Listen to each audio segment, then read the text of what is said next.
All right. So the final blow is dealt to the undead body of the half-orc hunter. Whether it falls in the pit or the pit closes up and spits it out is irrelevant because Arthur begins chanting some kind of spell. He looks like he's deep in concentration. He's trying to call something forth. You can give me a spellcraft check if you have that skill, Marcus. Do we want to know what he's doing? I'm pretty sure you guys have seen it a couple times now, so... Yeah, you've seen it a couple times. Okay, I grab my bucket and throw up into it. I wonder if spellcraft can identify what it's mimicking, because it's a shadow conjuration. Okay, so that makes it harder to determine, right? Or no? I do not think there are official rules on that. I think that is up to you. No, we can see you, Jeff. We do not hear you. No, can't hear you. I haven't been talking. Okay. I wanted. Yeah, I wanted to roll. I don't have any of my shit. Okay, that worked out. I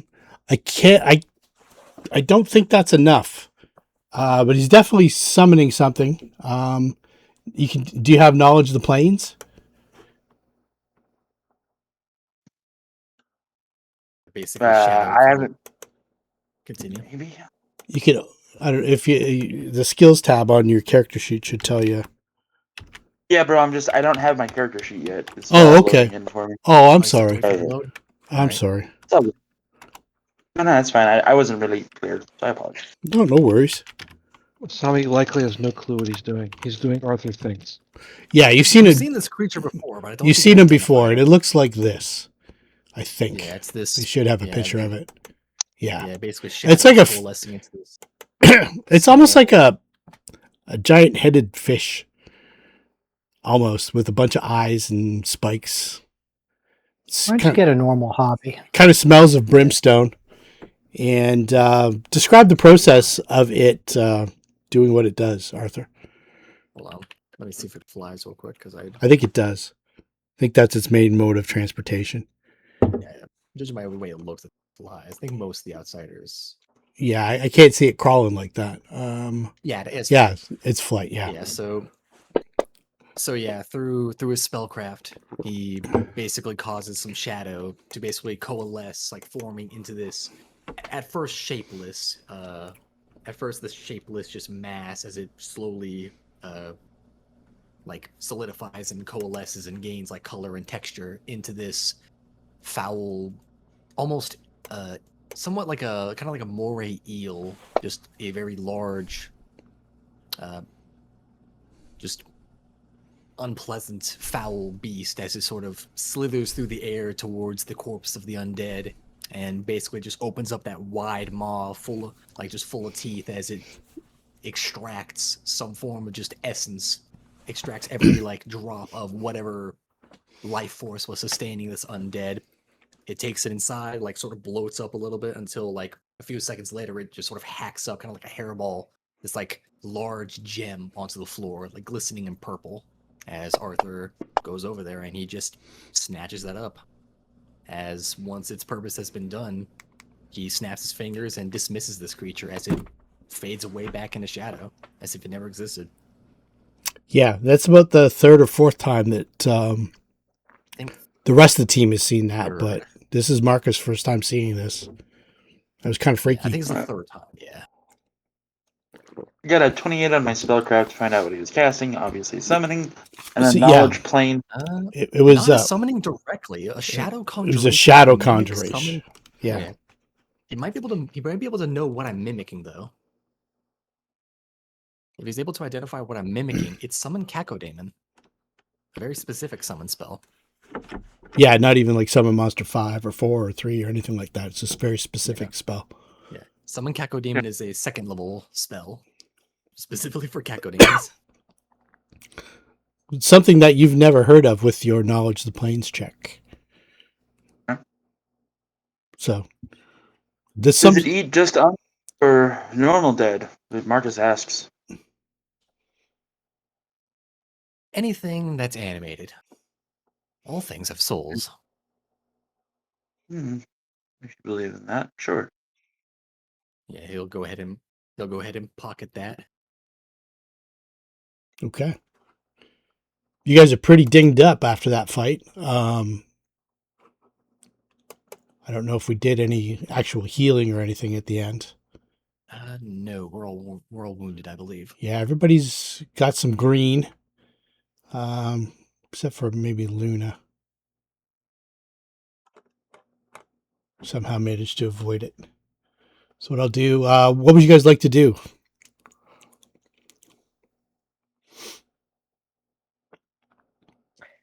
Leave this place. Leave this plane. No real reason for us to be here anymore besides to almost die, is there? Did I look out the top floor through the window? Oh, of this apartment or your new apartment? Of the Extreme World apartment. You can. You're on the third floor, and there's 2 more floors above you. Okay, I want to go up and look out the dreaming window. Okay. Is there? Are you guys going to do anything before that?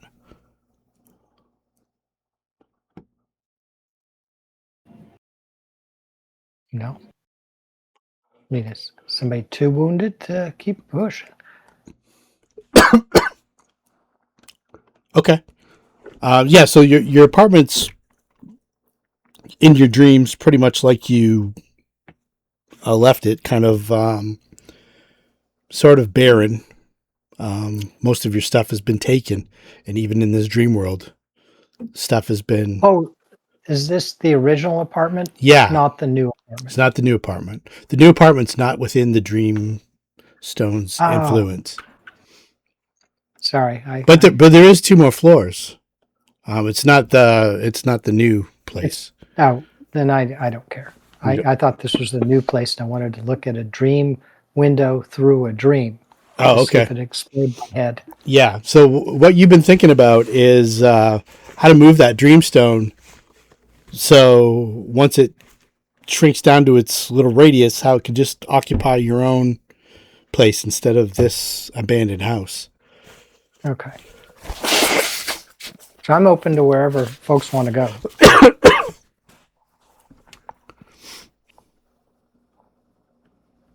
I thought we were going to work our way from the outer edge to the inner part because we knew it was more or less like circling,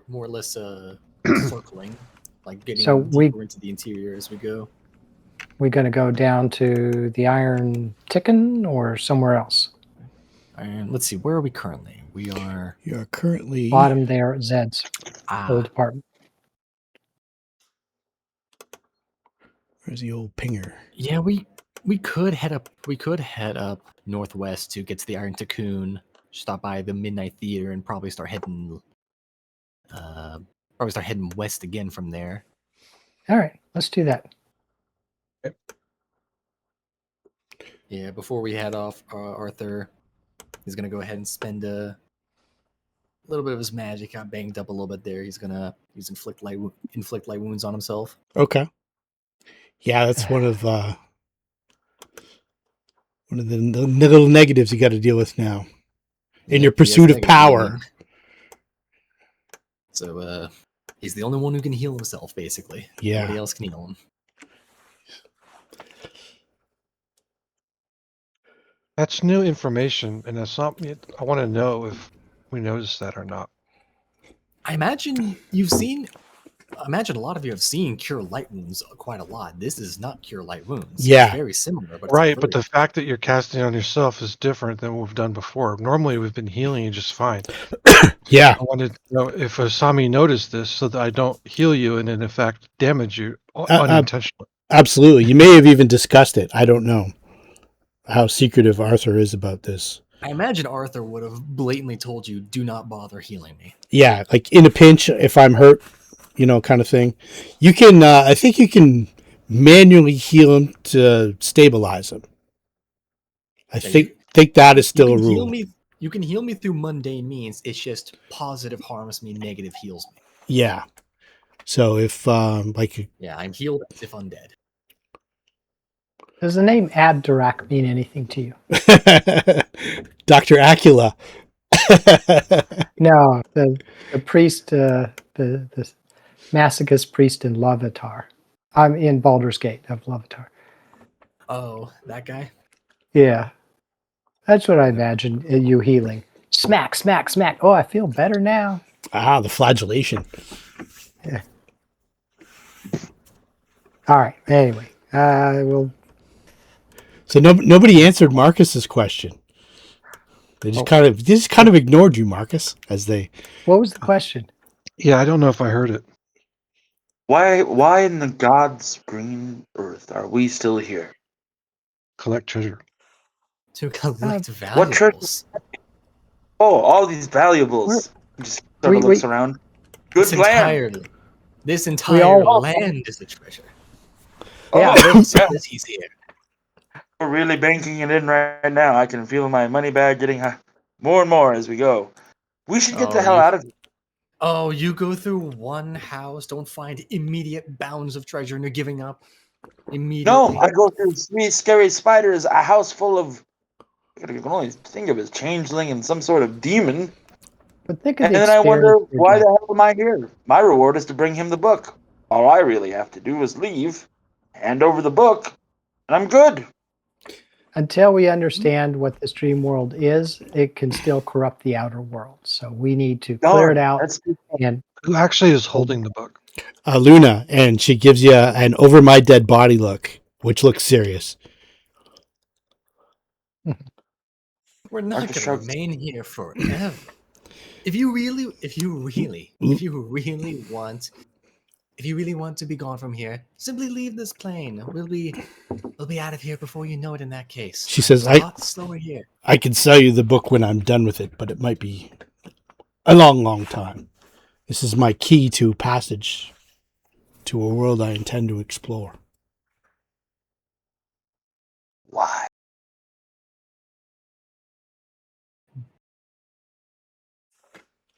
well, there's a lot of knowledge here, and there's a lot of damage that was done by this with other people who had the knowledge. So we need to know it and control it.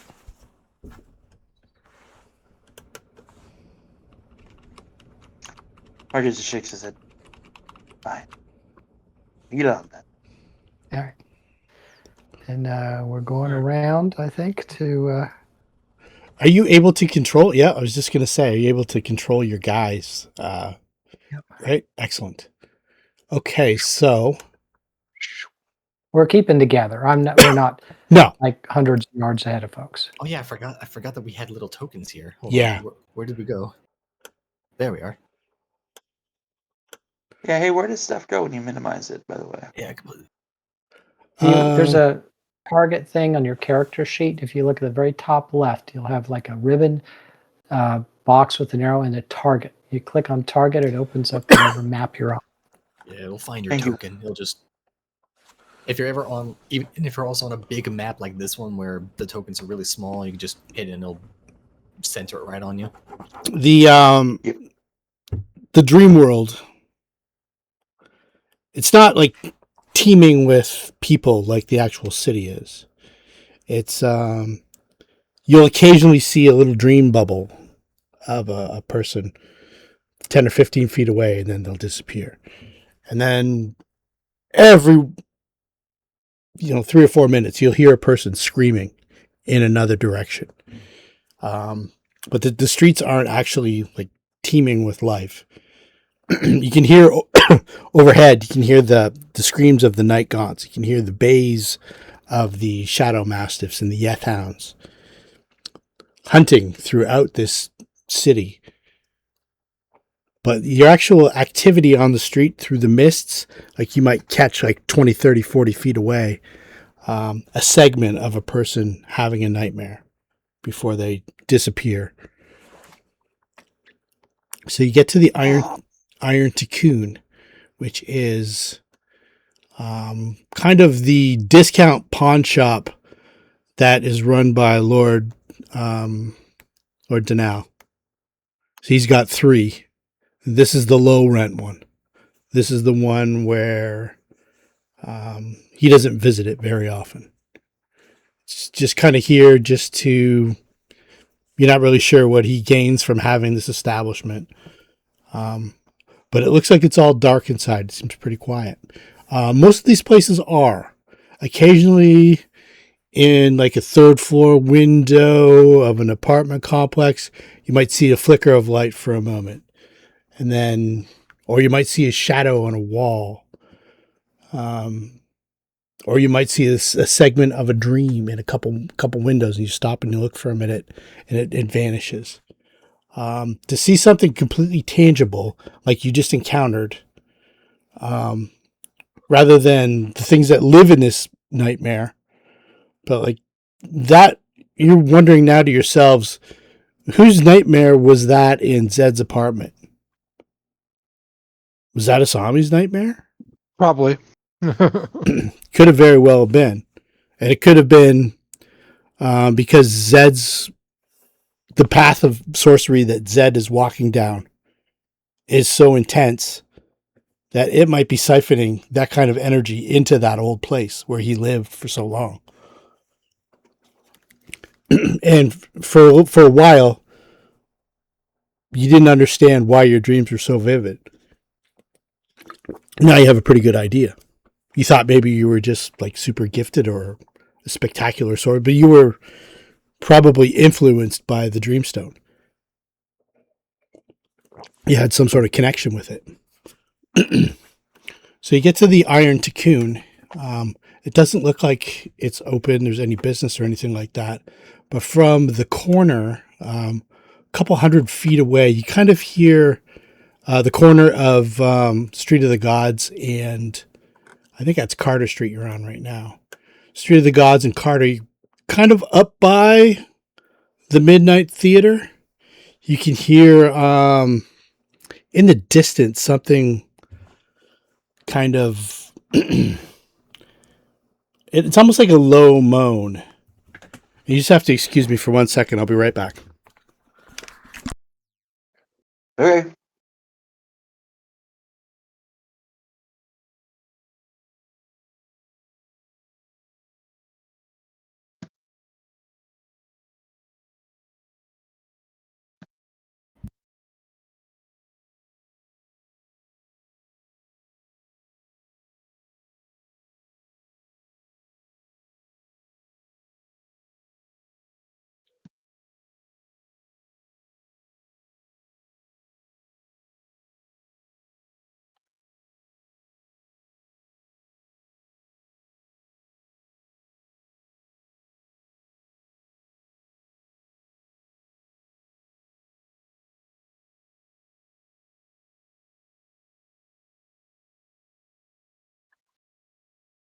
Sorry, I forgot my props.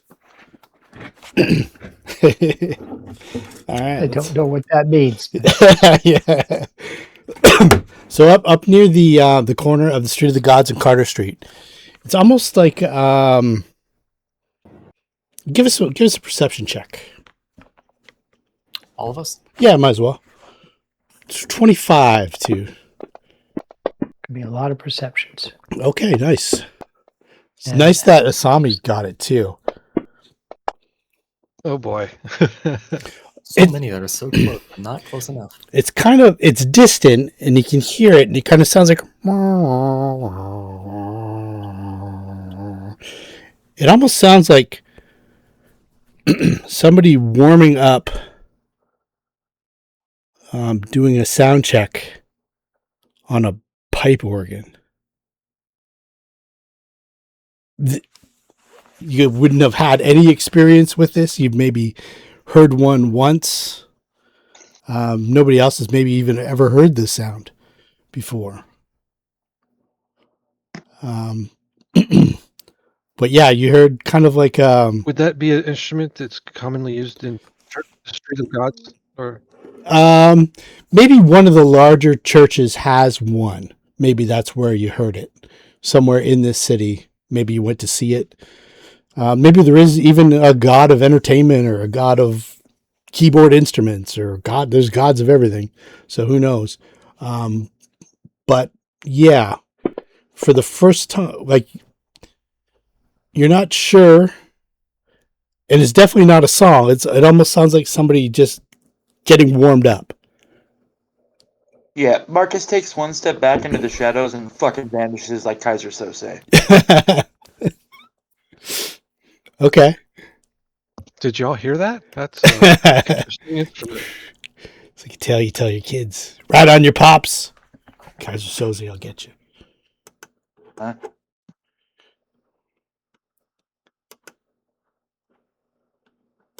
Sounds like something to investigate.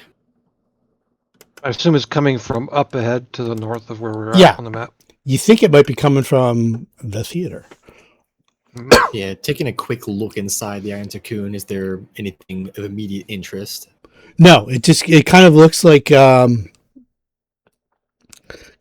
empty space, empty building, almost like the people who live here Looks don't unpopulated. the people that live here don't have any kind of dream sensation. They probably don't spend the nights here to dream or have nightmares consistently enough to have something manifest in this realm, which is the lion's share of what things are. You imagine that in this realm here, for it to take on a physical manifestation, like the one that you encountered at the Caligaro house, or the one that you see absolutely 100% going on at the Ledbetter house. It had to have been within the Dreamstone for a fair amount of time. There had to have been a person who was consistently having, negative emotional dreams enough to. Where's the manifestation of all of Asami's positive emotion dreams?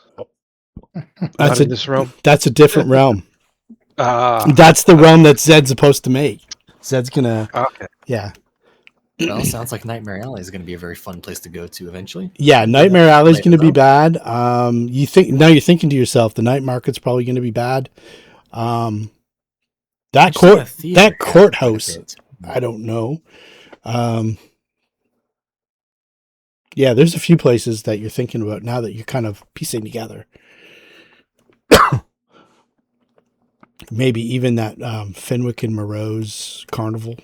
The reality wrinkle might be an interesting one. Yeah, it could very well be. Maybe that warehouse where they had those vermis captured.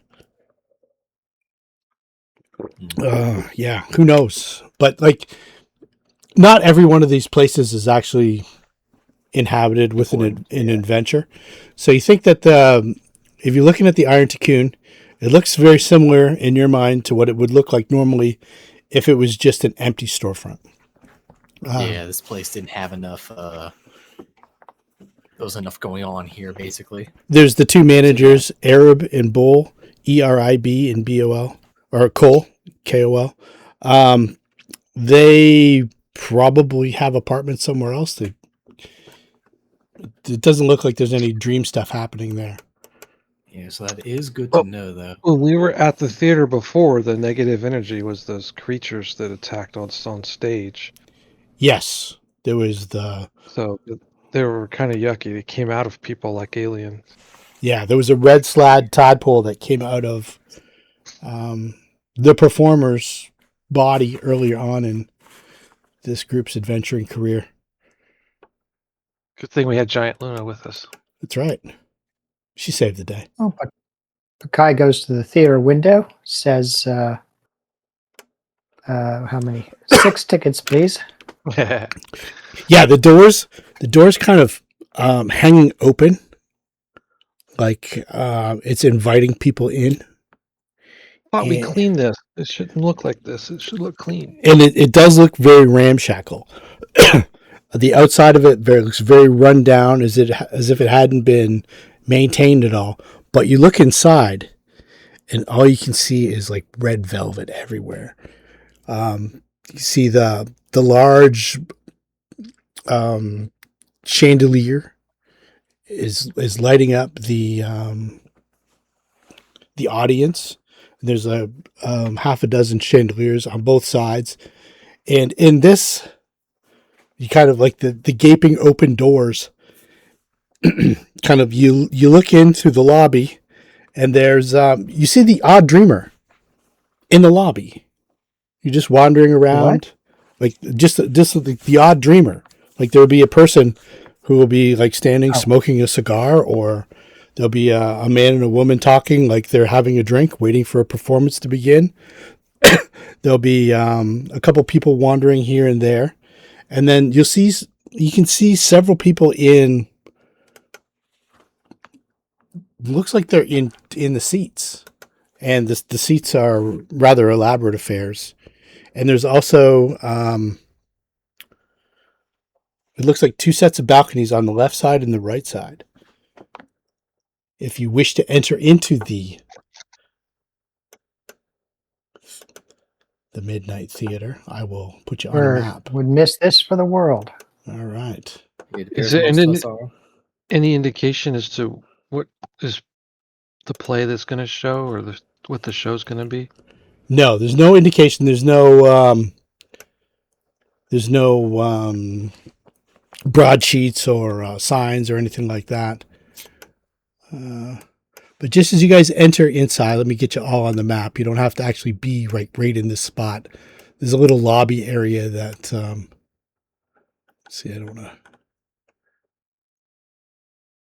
There's a little more lobby than this, but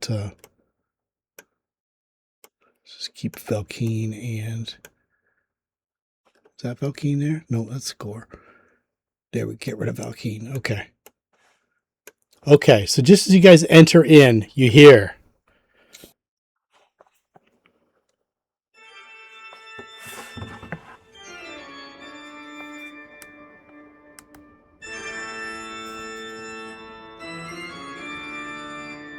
Not hearing anything. No? Okay. We did not hear that. Assuming it was an audio thing. Yeah. Let's try again.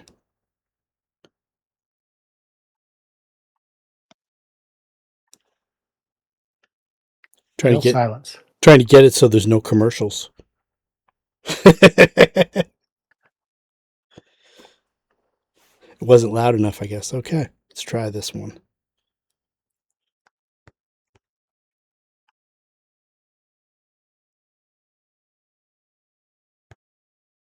Old Spice. A bunch of savage. Yeah, you get an Old Spice commercial. And smells like a Fiji vacation. All right. We heard a tiny tidbit of the commercial, but nothing else.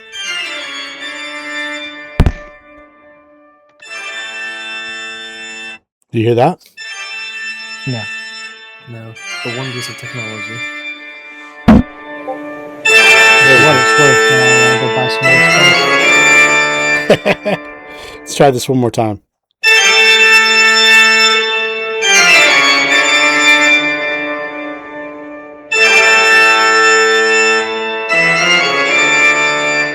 You hear that?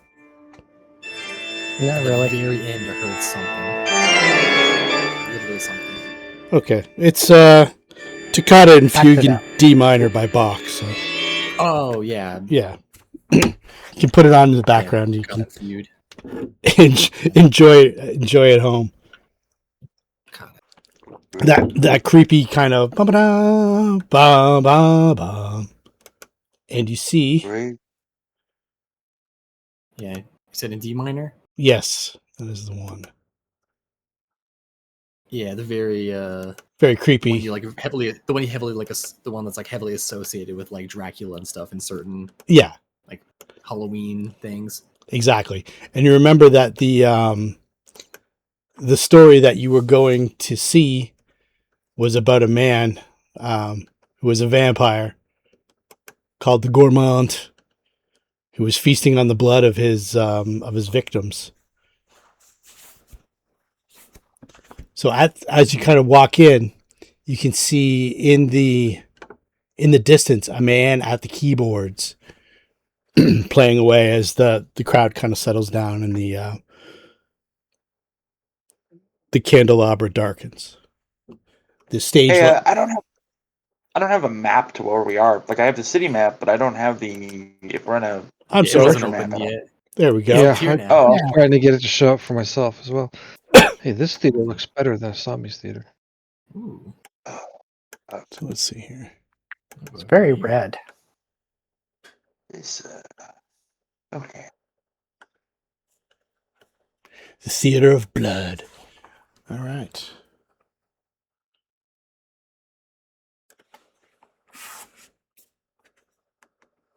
So you can hear the kind of creepy organ music, and there is a kind of skeletal figure in. Let's see here. You're a fair distance away, maybe a couple 100 feet.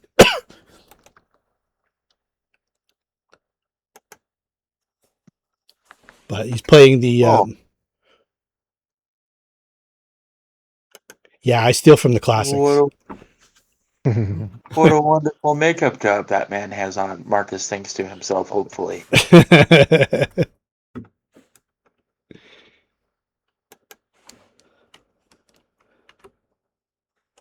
He's still hidden, by the way. Like he's still fucking. We look at Asami. Is this part of your play? No, I I think like it's what you've the done with one. the place. Yeah, Of course, you'd It's- like the show. it reminds me of the one we tried to see. What the? It's going on a few months ago now, I guess it was, right? In game time, it was a few months ago when we went to the Yeah. theater. And yeah. Yeah, I could look for it on the calendar. It's probably like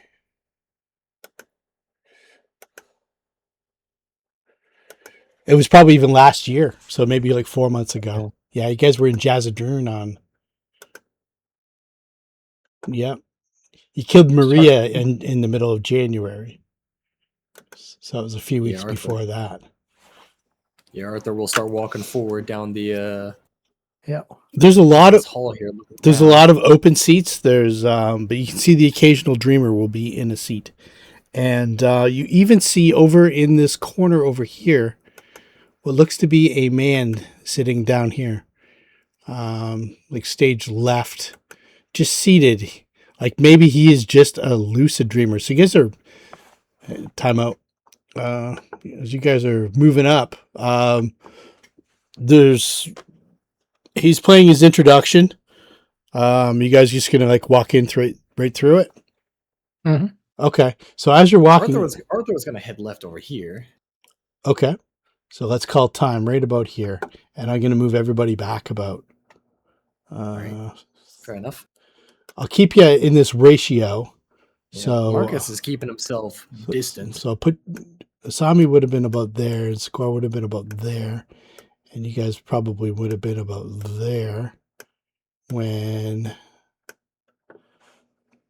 Let's see here.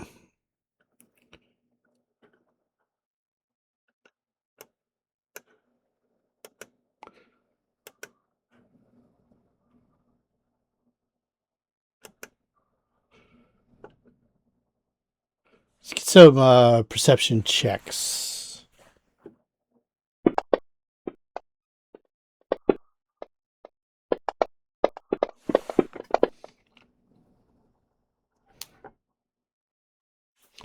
Okay, Arthur, you are.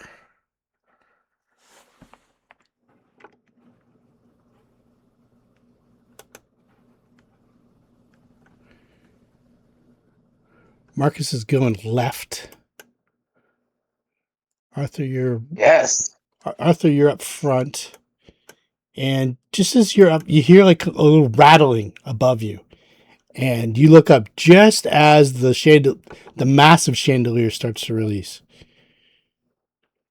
It's just kind of edges, like you just see some motion in it. And it looks like it takes up an area like this. Like a fireball. Kind of like a fireball. So Arthur spotted it. And I think that's about it. You have one action, Arthur. I spot a shame. So I spot a chandelier. The chandelier about 40 feet up, big old iron chandelier. You kind of just shakes a little bit. Just the motion of it caught your eye for whatever reason, and it looks like it's about to drop. Yeah, Arthur's going to. We're all messaged, so Arthur's going to inform everyone that he's basically going to tell them to move, as he's going to. Since he's not very far from the edge, he will sort of get himself out of the spot. Okay. I'm going to get initiatives from everybody else, except for Marcus. You're not really in this one. Basically, I need it for Bakai, Zed, and Score, and you're looking to beat a 15. Okay, got it for Bakai and Zed. Okay. Score. All right.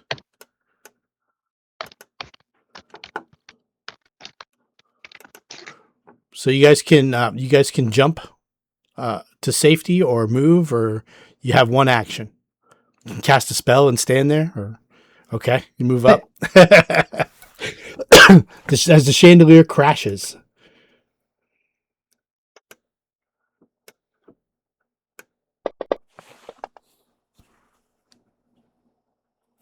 Does he has uncanny dodge though, right? Yeah. What does that do for us? Plus one to reflex save for a trap, right? No. It Does nothing for evasion you. do? Evasion. Does evasion do the half? Yeah, He doesn't evasion. have evasion. It's uncanny dodge. That prevents him from being flat-footed or flanked. Okay, yeah. There you go. Yeah, evasion would help you here. Does he have evasion? I don't think he does. Not in their base kit, unless there's something special about him. Let me look at uncanny dodge. Yeah, I thought. Does he have improved uncanny dodge yet? No. No. Yes. It's right here on the list. It is. Okay. Yeah, improved prevents people from. I forget exactly what that one does. Well, you should probably let me worry about my character. What do you think? Barbarian can no longer be flanked. That's what it's talking about. Has nothing Fair to do enough. with traps. It says you can't be caught flat-footed, right? Yeah, yeah. Okay.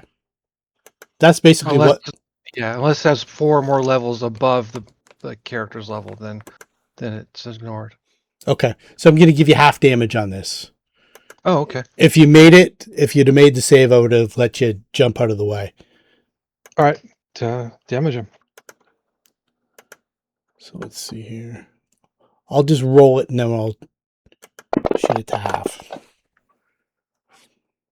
Ouch. Yeah. It was Oh, it's a chandelier. big heavy chandelier. Uh, So he takes 22. There you go. Yep. okay. So as that happens, I imagine everyone's attention kind of turned to the chandelier crashing to the ground.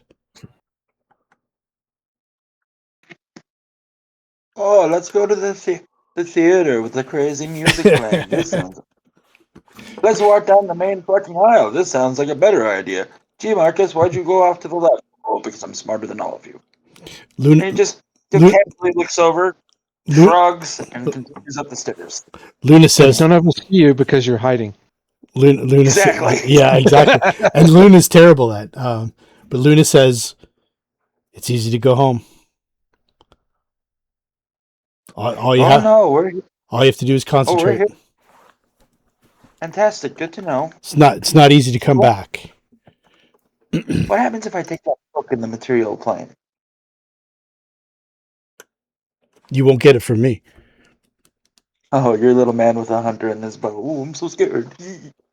Little man with a hunter and his bow. That's the wizard talking to you. Yeah, this is Luna. And in case you're confused, she begins and ends every sentence with "I'm a wizard." I'm a wizard. So you know 100% that she's definitely a wizard. And She's a wizard who is a female who is practicing magic openly in the city of Lankhmar. So either she really has some juice or something's going on. Because that doesn't happen. Ever. Imagine It took you a little bit to open- notice that she was a female. She's got kind of like David Bowie-ish kind of features. He's referring to the dude that's guarding the bodies. Are we still in initiative? No, that was just to see if you got out of the way before you had to roll it. She says, "Go ahead, go up there by yourself. You'll find that you're better off if you stick together." Not with them. Asami Skewer said, "Watch out for those falling chandeliers." And Luna will too. And she's like, "I could have sworn we secured that in the theater. It shouldn't have fallen on your head." Are there any more chandeliers as we Yeah, get down? there's 6 more on each side, kind of like that. Can we avoid going under them? Absolutely, yeah, for sure. I'm gonna look for traps on this stairwell as I start walking up it. Excellent. All right. So as you start walking up, give me a perception. Yeah, it's only 15. Okay. Looks a-okay. Fantastic. And he's gonna walk along the edge of the wall there, so he's not going up any main flights or any he's just being careful. Yep, for sure. Absolutely. So he's being careful. So you go up. It's about another 30 feet up as the regular theater kind of descends on a slope, about 20 feet total from maybe even 30 feet, I guess more realistically, from the back of from the main entrance of the theater down to where the orchestra pit is. And then you're going up about 20 or 30 feet of stairs. And as you get near the top of the stairs,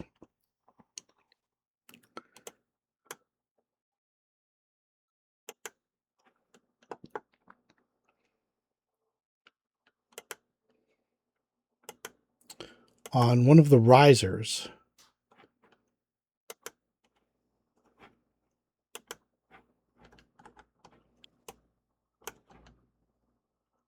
see the DC to see this was, yeah, you missed by a bit. Oh, I rolled the wrong thing. Oh, I lost Sam. should have been +9. Here we go. This didn't. This is a touch attack. I don't know if you heard me or not, but I'm still looking for traps and shit along the way as I ascend. When you got to the top of the stairs here, the top of the very top riser, it's got like it's just a metal bar across the top of the stairs, like the stairs do.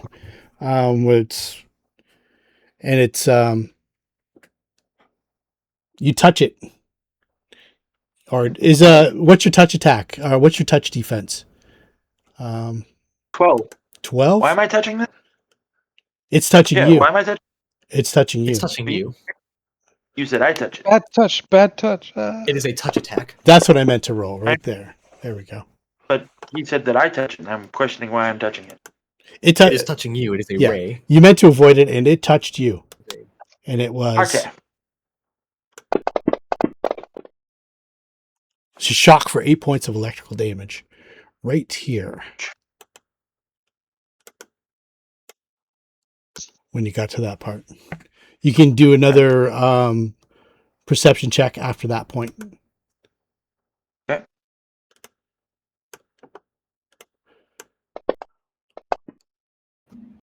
All right. No. So let's see here.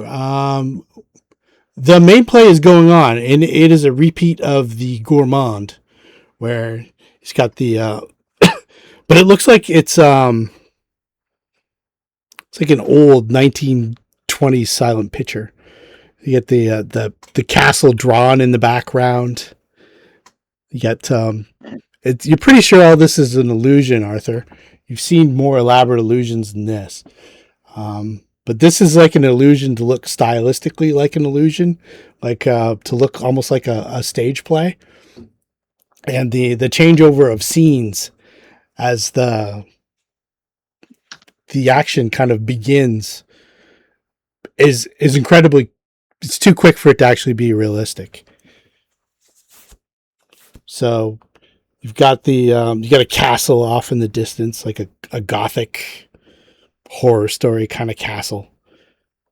Lightning in the background. You've got the mists on the stage as a carriage rolls by, creaking along.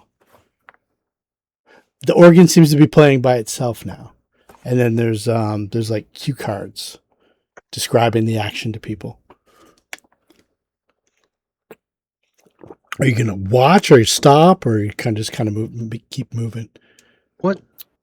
So we came in here to what are we investigating now? Yeah, We see there's like a magical show going on. It's clearly dangerous because chandeliers are falling on our heads. yeah, exactly. Trying to figure, like Asami's trying to piece this out, and she's speaking out loud while doing it. Like, what is the point of this? I don't know, but I'm having a seat. Yeah. I'm going to see what's happening. You marked out the man to the left side, basically smoking, sitting down. He seemed like a lucid dreamer. You described him as correct. Mm-hmm. He's right here.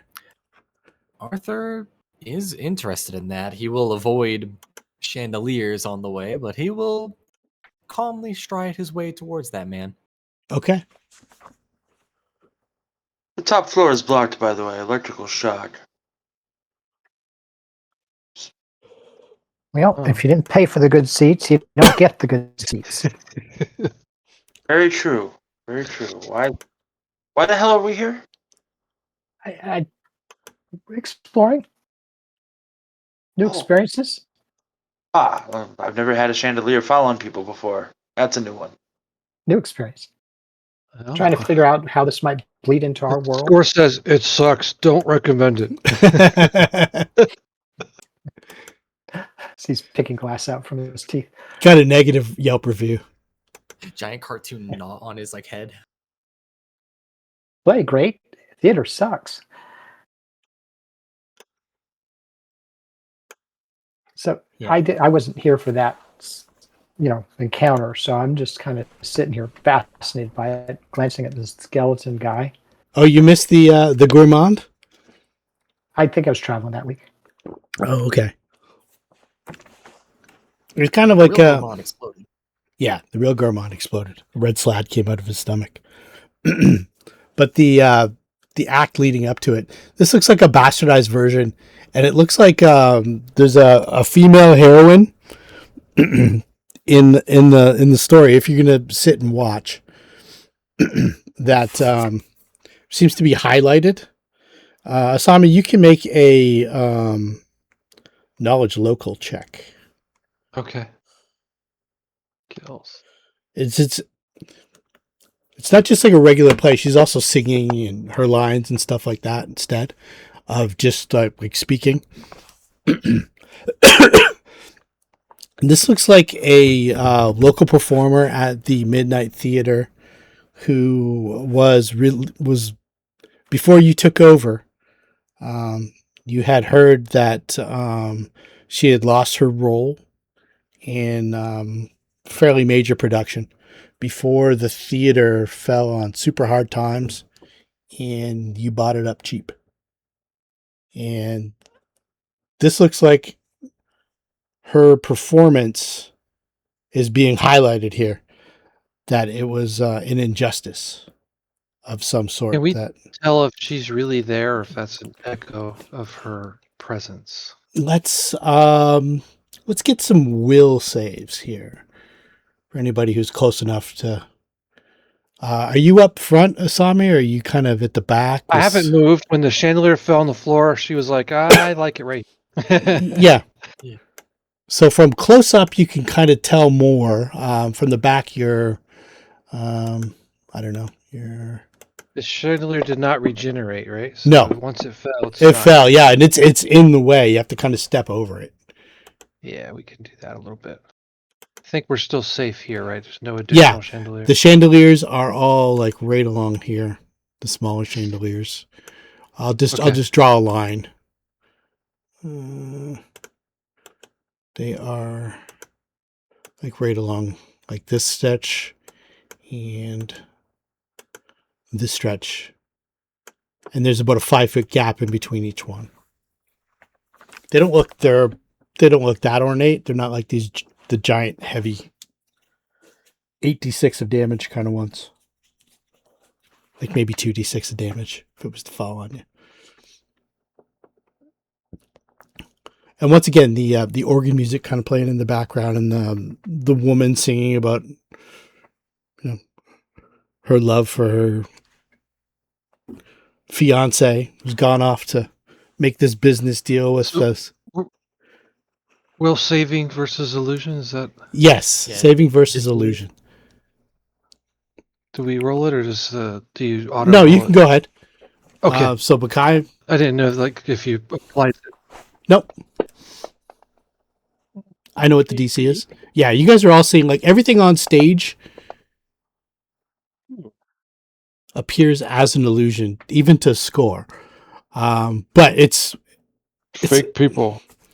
It's elaborate. It's almost like a moving picture. But is the Inspire Courage still on us? Because I see a lot of bonuses. I was looking at that. Oh, okay. Let's see it. That should do it. Did anybody cast spells on themselves when they first entered the theater? If so, put it back on, and I'll check off like 10 rounds or something like that. Mage armor, which is there. Oh, okay. So that should be fine. Just for one heal, so it was used. Okay. So what I'll do is it took about 10 minutes to get here, so I'll just do 2 short rests, and that'll give everybody's mage armor to the proper time. Looks like I should have only been a +5. That's okay. The DC is only 17, so. Okay, then we still made it. Yeah, you can tell this is definitely just a simple illusion. Arthur, if you want to make a will save, Arthur, you're more in tune with the illusions. You recognize the stage scenes as an illusion, but there's something more elaborate going on with the sound and the smells and the. This should be at a +15. Let's see if it rules that correctly. Okay. Okay. It did actually.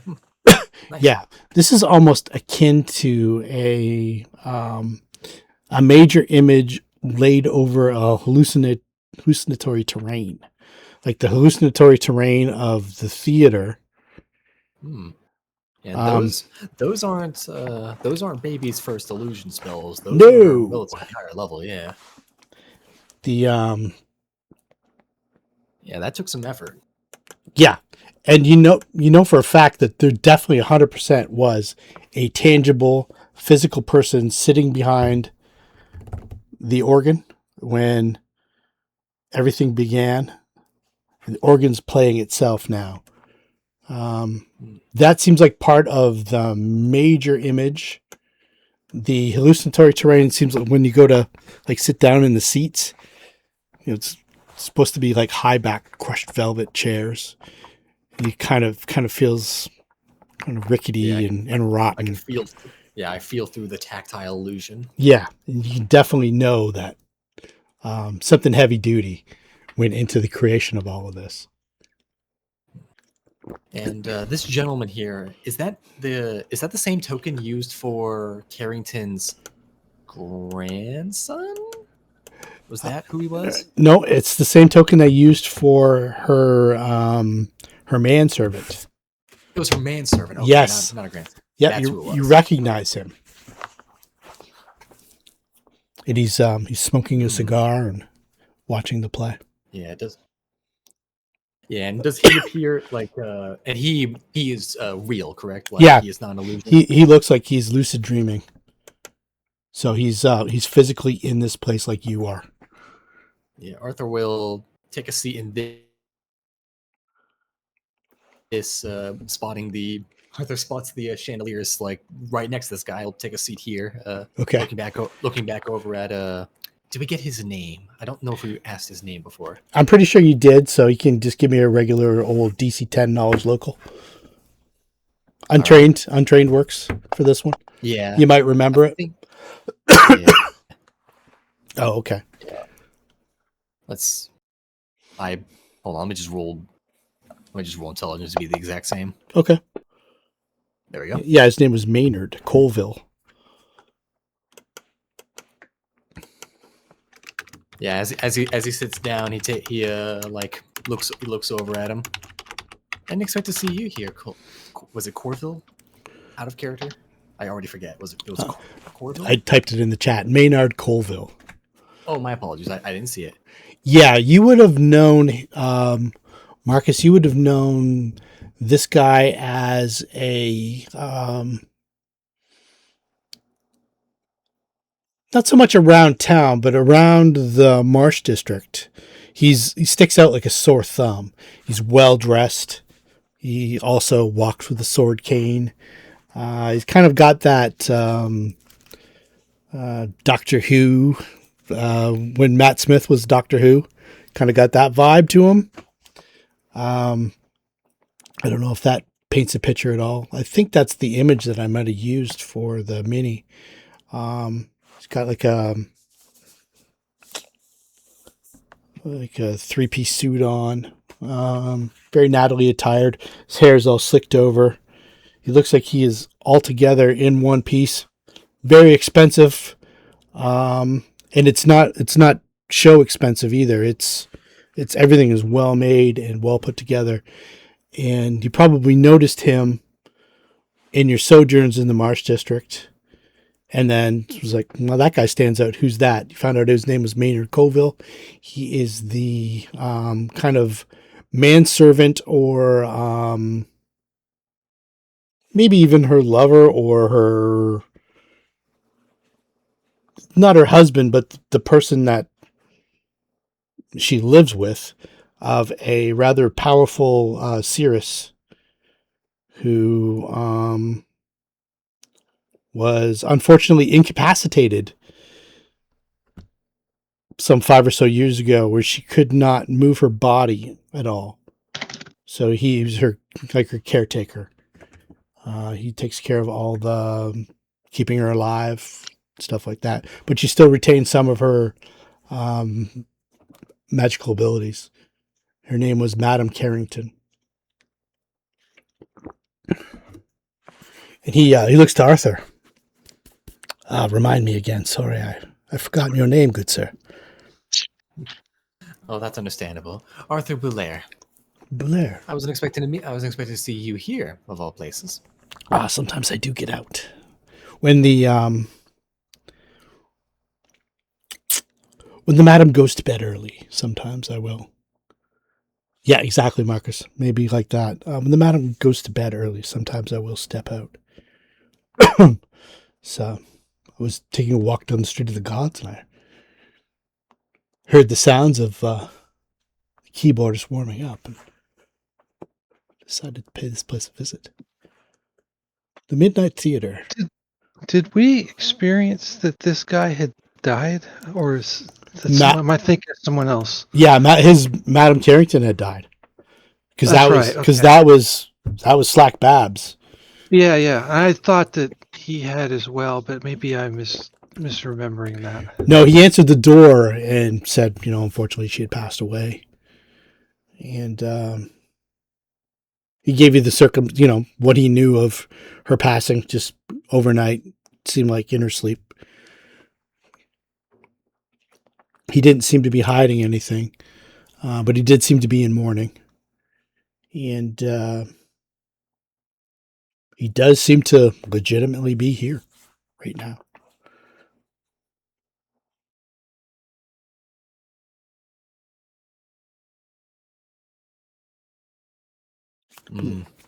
Yes, Drawn into the theater like a moth to a flame. I suppose. Normally, I go down to the the main opera house. It's more my thing, but Slumming it, when in Rome, that sort of thing. One could definitely say that. Wherever Rome is. I do hope the show goes a lot better than it did last time. What happened last time? Spoiler alert. Oh, just a minor problem with the lead actor. Spontaneous implosion's the best way to describe it. I heard about that. Grisly scene. Were you here for that?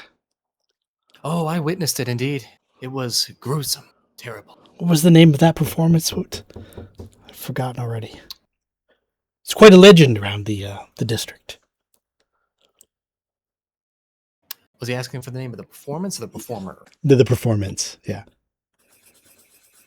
He's asking for the name of this right now, just to clarify. No, this is something completely different. This is this looks like a mishmash of maybe what Asami witnessed in here. Something completely different.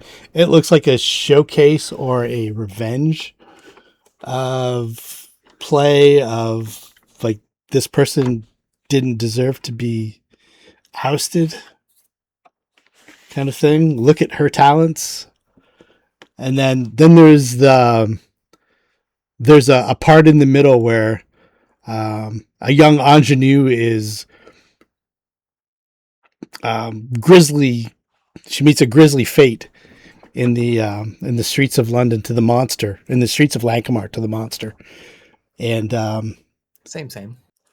Asami also gets to know that that's one of her featured performers at the theater. One of the up and coming performers that had recently taken over one of the lead roles in one of the productions before things went sideways, whether she chose to hire her later on for what she's got planned in the future. It's unknown, but that's the talent base that she was looking at. But that person got murdered in real grisly fashion, and her role was really diminished. And this other person, a little older, a little more world weary, continues on with her starring performance.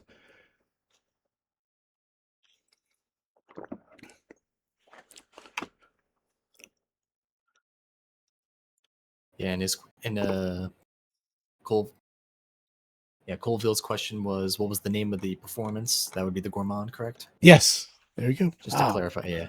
The Gourmand. Yes, the Gourmand. Same idea here? Same show? Somewhat. It gets some details right, gets some details wrong. It's a remix of sorts.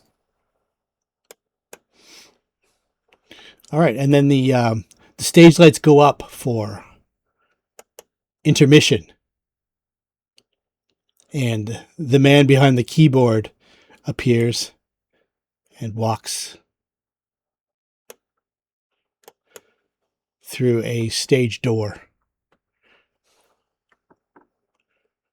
And he looks tangible. He looks like an actual humanoid height, like 5 to 6 feet tall. Definitely got that skeleton face, and definitely carrying that. It's almost like a staff of some sort.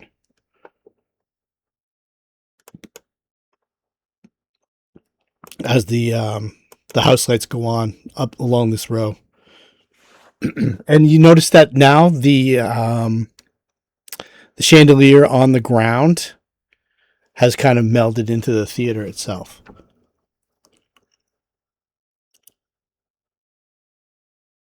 But that area hasn't really completely recovered yet.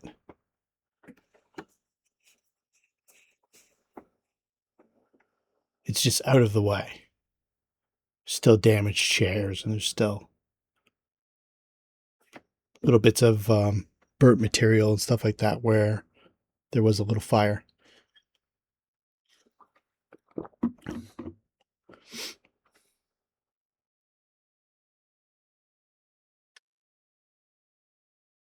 Look around the theater.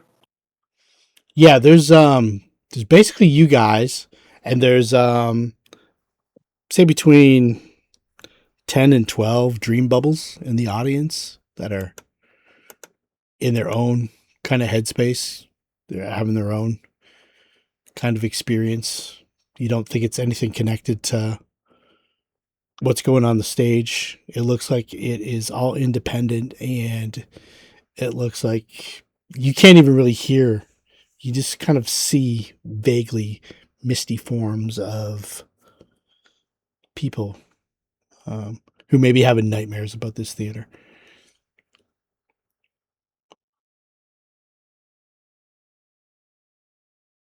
All right. And the actress has sort of disappeared. We just got intermission. And then the organ's playing.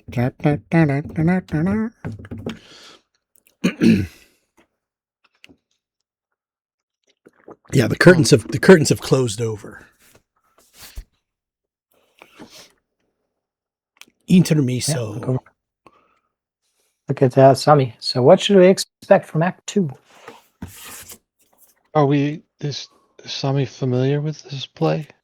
She's Yeah. familiar with the actress, but would it be like she's seen this play before and could give spoilers? Or No, because I'm making it up. It's a bastardization of Bram Stoker's Dracula. I just don't own the rights, so I have to make my own version up. But it's definitely not Nosferatu. I'm not the auteur that Murnau was. So, one of my favorite movies, by the way, of all time is Shadows of the Vampire. I don't know if you've ever seen it, but it's fabulous. Can one determine the source of the illusion in the room? Okay. So that's what you would have been trying to determine as you were watching. What's emanating? I mean, we Pastor will say, so we know we're watching an illusion. Mm-hmm. But is there I'm looking for cues or like a guy kind of directing, waving his hand or something that might give me a sense of how it's being generated? Okay. You know that when the I'll use air quotes, man, you're guessing it's male skeleton, strode away from the organ. That's when the curtains closed and the intermission light came on. Okay, I'm going to step a little closer, making sure I'm not in danger of a... Yeah, you're looking up top. There doesn't seem to be anything crazy up there. And he's like right here. I want to look at the piano with detect magic. Okay. This whole place, you're getting the same aura of illusion magic and transmutation magic. The illusion's much more powerful than the transmutation. Yeah. So is the piano actually there, or is it emanating the same? Yeah, the piano's the organ in this. Yeah. Yeah, it's so it's actually physically there. It's part of the whole place. Yeah. Seems to be physically there. Still got an aura on it.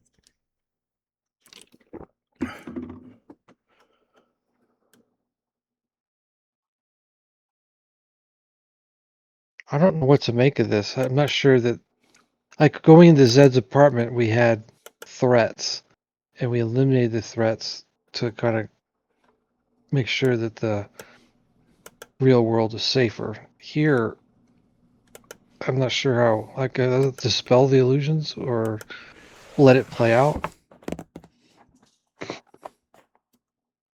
This looks like a trap. It feels like a trap. You've already walked into several traps. That's not what he means. He points to the people that are in all the chairs. Yeah. How populated is this? Is the seating area? I know you said it was relatively empty, but it could be still 20 people here and still be relatively empty. So yeah, it's you guys plus Maynard Colville plus like half a dozen dream bubbles that don't seem to be interacting with the performance at all. Right, but this place is a dream realm. I can't believe I said that out loud. Then this place has to be powered by dreams. And if there's half a dozen people or a dozen people, it doesn't really matter. As long as the dreams are here, the dreams will power this place. That means that whatever magic is here could be powered by said dreams. That is the stupidest explanation I've ever said aloud about anything. However, the man is luring people here. The man that's behind the curtain. He's luring people here, there's a reason. Whatever that reason may be, if we feel the adventurous sort to put on our paladin helmets and go through with shining glory, perhaps we should ask him what he's doing. Otherwise, I say we concentrate, and once again, the logical man in the party, say we leave. If this place is closing down in a few days, as you all have said, that this nightmare realm, God, I hate that you call it that, is going away, on a moral obligation, we need not worry. Some problem solve itself. On a riches and wealth and knowledge obligation, who cares? Colville looks to you, Arthur, and he says, he's not very sporting, is he? Yes, he could be a bit dim at times. Worry not about him. Don't play the game.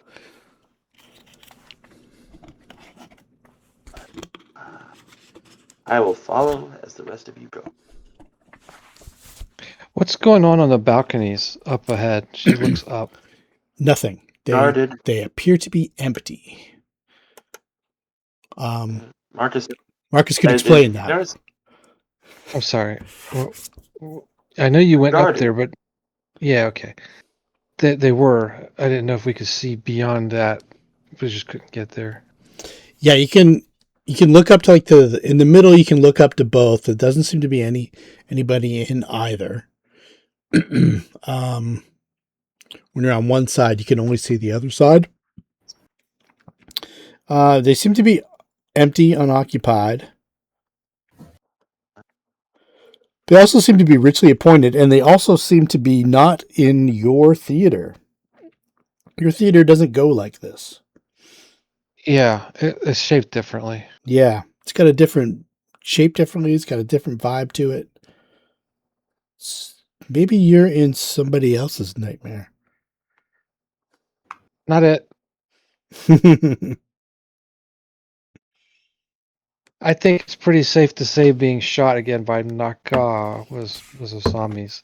Yeah. So I guess also hosting a show in a theater that goes sour is probably not a good thing. We just bought a theater, but I mean, I don't want to be the attention hog on all the nightmares. Someone else can have a nightmare too.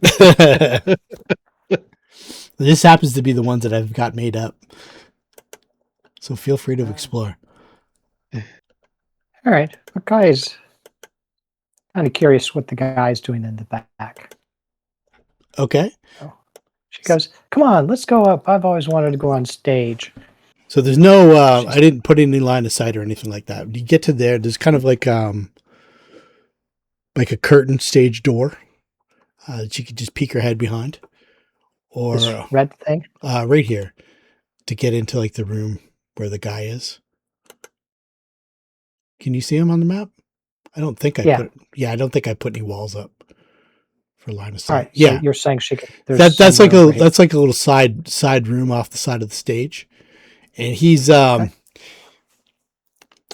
tangible man is kind of holding the two hands of the starlet, the somewhat older yet more experienced performer who Asami had heard had been ousted. He's holding her hands and he's like, yes, your performance was, and there's no dialogue. It's kind of like a silent movie kind of thing. You can tell by his actions where he's lauding her performance. And as you move back, he kind of whirls around to you guys dramatically, and his eyes kind of flare like the undead. Her image disappears, and he kind of dramatically, in like a 1920s silent movie, casts one arm out in front of him, and he holds his staff aloft, like you've surprised him. Oh. Sorry, just came to compliment you on the show. It was brilliantly done. And he takes a bow, and he does a dramatic flourish to the theater itself. So, what should we expect in Act 2, if I could ask? He puts his hand over his heart, and he shakes his head and looks down to the ground.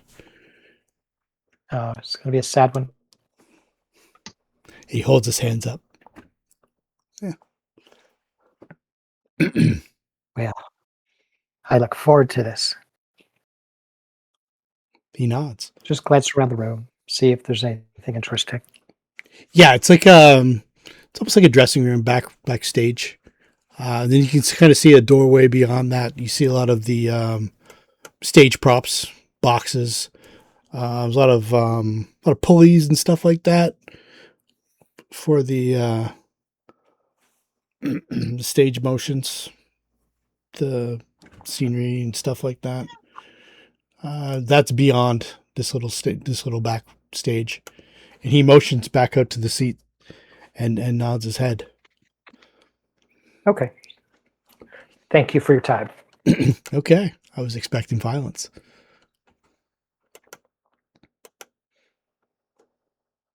Okay, so the second act, if you're all going to just watch, it's was gonna ask Colville a question first. Yeah, by all means, for sure. I am curious, Mr. Colville. How often do you come here? I've only been a couple of times. Hmm. This is fairly new. I've been wandering these streets for quite some time. The madam forbade it. It seemed like a cheeky thing to do. She said it was dangerous. But when you're a man of means like you and I, we could bat away a couple hounds. Once you know the places to avoid, streets are really fairly safe. You sound to be quite the skilled man, Mr. Colville. I'm not without my resources. Of course, I'm not the practitioner that the have you heard the news? Depends on which set of news. I live a very quick life. I'm in mourning. My beloved has passed on.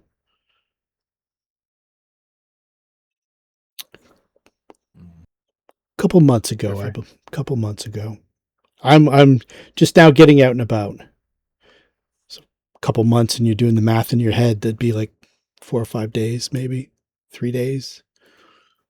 Lankhmar time. Yes, I had heard about this. We had spoken about this. It felt to me like it was only yesterday. Yes, I don't suppose I'll ever get over it, but one must get out again.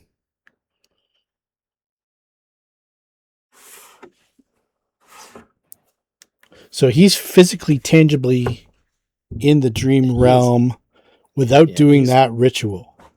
Yeah, and he, by what he's saying, he knows he's in the dream realm. Yeah. Madame Carrington was a hardcore neuromancer, which means she was delving in dream magic constantly for the last at least 5 years. So there's probably some sort of connection to that. And she's much closer to the Dreamstone in relation to where it physically is than you guys are right now. She would have been. And the way he describes it, like he might not have ever lucidly did this while Slack Babs was roaming the Nightmare Realm.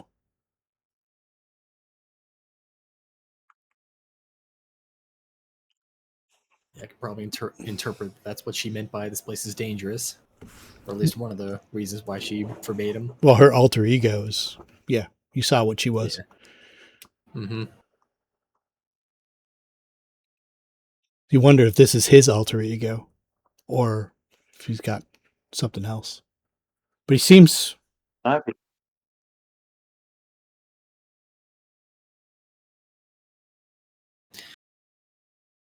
Yes, I've only been here twice, and I quite like it so far. It's very quiet, very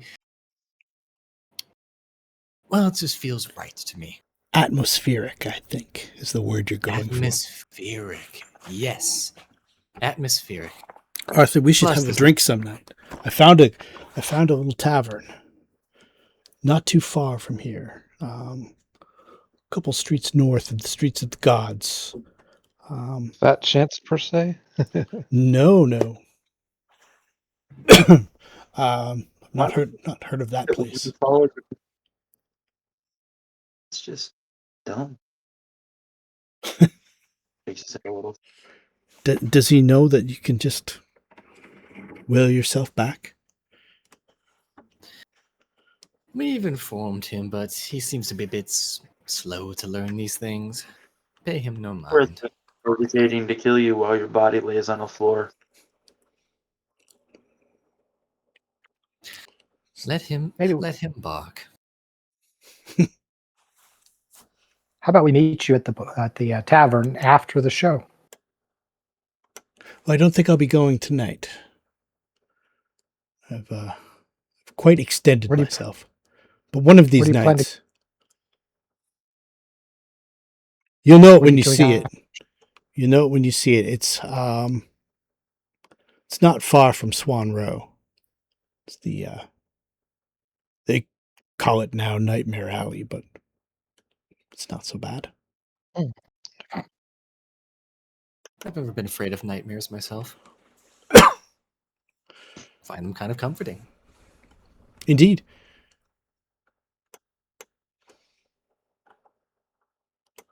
Let's go and take another look at the entranceway and opening to the, like where the room we were in before we entered the theater. Yeah, like the foyer and the yeah. It's pretty much shrunken down now to just like 10 feet of brocaded carpet to the outside, to the street. You can see a couple dream bubbles wander by, and outside it's the regular Nightmare Realm sounds. You're getting kind of accustomed to where you are now. You can sort of hear the bell tolling in the distance fairly regularly every 15 minutes or so. It's got that bong, bong, bong, bong, bong, bong, bong, bong. And that's how you know it's half past.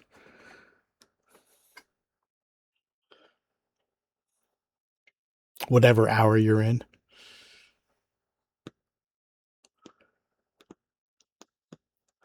But the actual lobby itself, where it seemed like it was more grandiose and you walked in, now it's kind of constricted just to like from the seats area, lobby, door.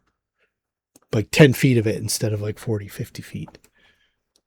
Does it signal like the illusion is wearing off, or Maybe the need to have a bigger lobby is kind of shrunken down now that there's not very many people at the performance. okay? I think I'll observe what's going on from the rear of the theater. Okay, yeah. So Luna's back there as well. She's kind of leaning Yeah. on her spear, and she's watching the outside as much as she's watching the inside, because she's seen those Yeth hounds and those packs of shadow mastiffs and stuff like that roaming the streets. She doesn't want to get taken unawares while everyone's watching sub show. The music comes up. Ba-ba-da, ba-ba-da-da. Curtains open. The play plays itself out if you sit and watch.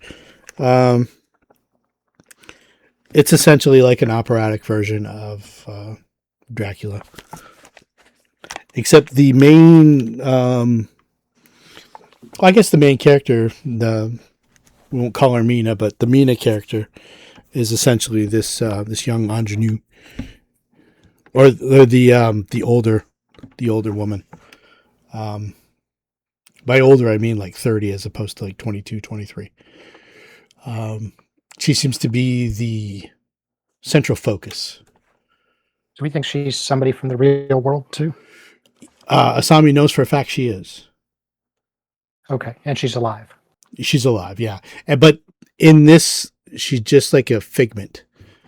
Probably a figment of whoever's creating all this, which seems to be the guy at the organ. So as soon as the organ started playing and the music started, he faded from sight. Slowly vanished. No clue who he is. No clue who he is. His face looks skeletal. It almost looks like... do you ever play Kingmaker, the skeletal salesman? Can't say that I have. But he's got like elaborate robes, and he's got like almost like an artist's hat and a skull for a face. Any rings or anything we might recognize in the real world? He had gloves on both hands, and you saw when Bakai and Zed were close enough to investigate. It looked like maybe a skull mask instead of like an actual skull. There seemed to be like pallid white skin underneath. Like maybe it is like an actual physical person instead of somebody who's undead or some kind of creature. I figured it's somebody traveling this realm too. So. Could be. But you said they disappeared as in, or disappeared as in, hey, I'm going in the back. Disappeared as in slowly vanished as he was playing the keyboards and the play was opening, or the curtains were opening up for the second. Right, so he pretty much woke up then. No. Well, it looked like if he did wake up, the play still goes on. Oh. Well, the play's over, right? It can be over when you get to the end, yeah. Okay. I didn't know if you guys wanted to do anything in between. I didn't want to prematurely. I'll watch the play. Did we like it? Yeah, it was decent, you know. It was a little campy, little kind of corny, and you get the vibe that it was supposed to be a showcase for this woman who's like Asami's. Give me a performance check, Asami, just to gauge her performance.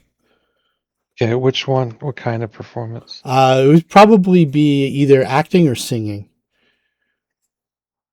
And it was operatic singing too, because you didn't really understand any of the words. Not that I wouldn't understand the words if they were singing in Italian or something. But you know, when you're listening to an opera, you're not really sure what the words are. This is kind of like gobbledygook version of that. Yeah. Act is 9 and sing is 9, so the roll will be the same no matter what. It's a wash. Yeah. You can be a little judgmental. You can see maybe where if there was somebody better, how she could be ousted. But she was pretty good. Like, good enough for the average Joe, I guess. But if it was a really discerning audience, there might have been some critiques of this or that. Maybe she was a little overblown at times, and maybe she didn't carry that note enough. Bakai says, well, I liked it. She's some subtle. Um, All right, she wants to wander. I'd imagine We'll with that wander. role, we could tell it she's at least trained and talented. Just the threshold may not be, the standard may not be where she wanted it, or where people wanted it, or she had an off night or something. Yeah, or maybe she's just losing it. Maybe she at one point had it and now she can't do it physically anymore. It just seemed like that. Like, despite the best effort of whoever was putting this on, whoever was showing this, maybe they had like a little moment of honesty with themselves as well. And then as the stage lights come up at the end, the whole cast comes out and takes a bow, and you can kind of see the man in the background kind of walking The guy towards. does a standing ovation. He After he notes that as the actors are all kind of taking their extended bow, and he walks back through a door that he has to open, and he walks in and disappears. let's go back and congratulate him. The Kai's whistle. She does that thing with the fingers in the mouth. And, woo, woo. And the images on the stage are just kind of like frozen there. She wants to go back. It appears my traveling group is growing a bit restless. I believe I must go, but I am interested in your offer to get some drinks, to go for some drinks later on. That would be nice. Normally, I'm not the one to imbibe, but I'm willing to make exceptions. I look forward to it, Arthur. You seem like a genuinely interesting chap. And he walks Nice to you, over Mr. Colville. and extends a hand. Yeah, Arthur will shake. Okay. It's not any warmer than yours. It's kind of like clammy and cool. But he looks very much human, very much alive. Yeah, Arthur When will give him a smile, like intentionally letting like his like, since he's a Dompier right now, his like canines are a bit more elongated, a bit sharper, intentionally letting that flash a little bit. Does he respond to that? he just gives you a Let's see. head nod. Shake the hand, look you in the eye, and a head nod. And then he releases his hand, puts on a cap that you didn't see him have there a moment ago, like a top hat, and he starts walking out of the theater. If you were a rogue, you could pick his pockets right now and find out what he had. No. No need to make enemies with the man. He is interesting. I will definitely have to investigate that later. Okay, Good idea.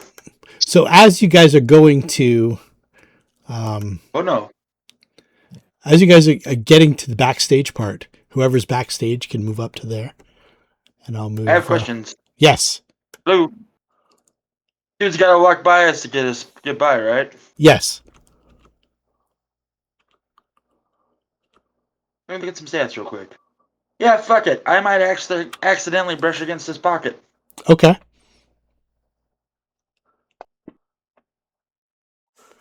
All right. Let's see here. One moment while I retrieve his statistics. Yeah, bump into him.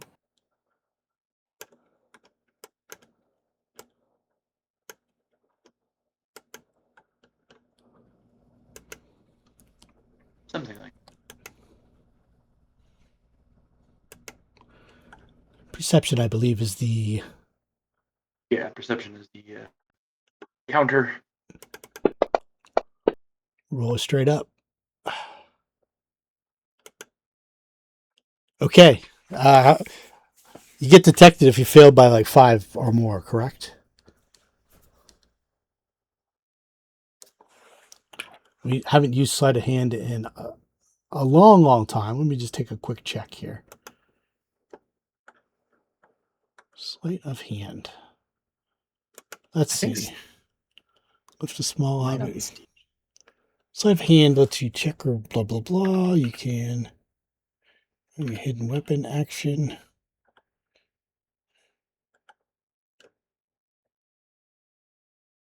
Okay, try to take something from a creature. You must make a DC 20 sleight of hand check. The opponent makes a perception check to detect the attempt opposed by the sleight of hand check. As a result, you achieve when you try to grab the item. An opponent who succeeds on this check notices the attempt regardless of whether you got the item. You cannot use it. Okay, so you reach in. There's several. He's got several pockets on his waistcoat, which is his vest, and his outer jacket. He's got looks like maybe a gold chain from his the middle of his waistcoat into one of his waistcoat pockets, and it looks like he might even have like a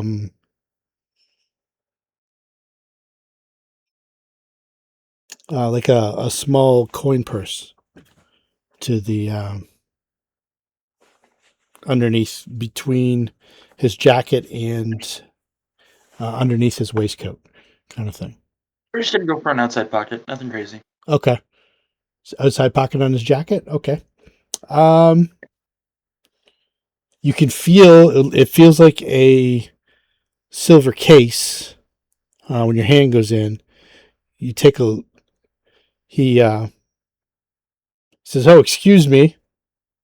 Just as your hand goes in, you don't have to grab on and take it out, but you can. And he's you think he might have noticed. Well, I don't take anything. Okay. Pardon me, sir. Enjoy your evening. Pardon you indeed. Enjoy your evening. Do the same. I will.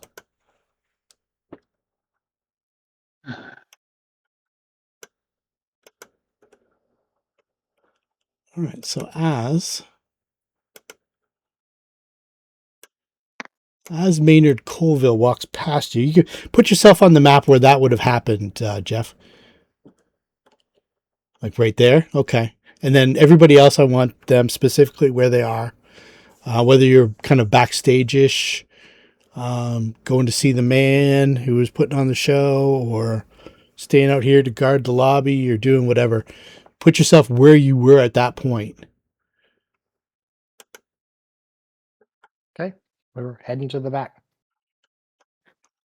Good. Yeah, Arthur came with them. Everybody's good? Okay. Mm-hmm. All right.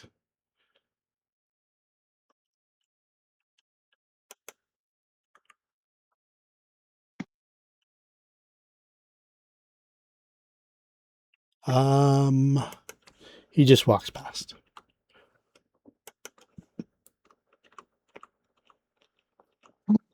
I sense motive. Him. Yeah. He's got to get a feel for, is he who he says he is? Yeah, absolutely. Sense Is motive he what there. he appears to be? I'll try to find the skill here. Sense motive. All right. Yeah. There's more to the story than what he's presenting. You can make a perception check too, as well, to see if you saw what just occurred. Okay, so you saw Marcus bump him and his hand kind of go for his pocket. You really see if it actually went in or not, but you can kind of see just that quick reaction that a person might have of anger, and how he had to rein it back in quickly to stay civilized.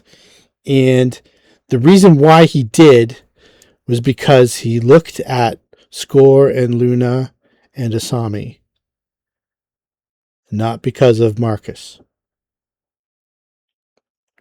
Did the illusion adjust at any point in time when that occurred? No, it did not. Everything stayed static. He seems very, very tangible. and he seemed like he had a difficult time from doing something hellacious. But it was just a flash, and it was fast, and he got himself back together.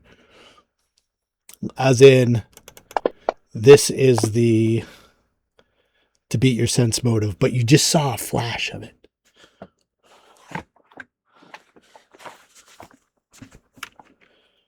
You can tell he's either a highly skilled actor or something else. You've maybe not seen somebody this skilled before. You have to be really skilled to beat her sense motive. Yeah. Yeah, plus 27.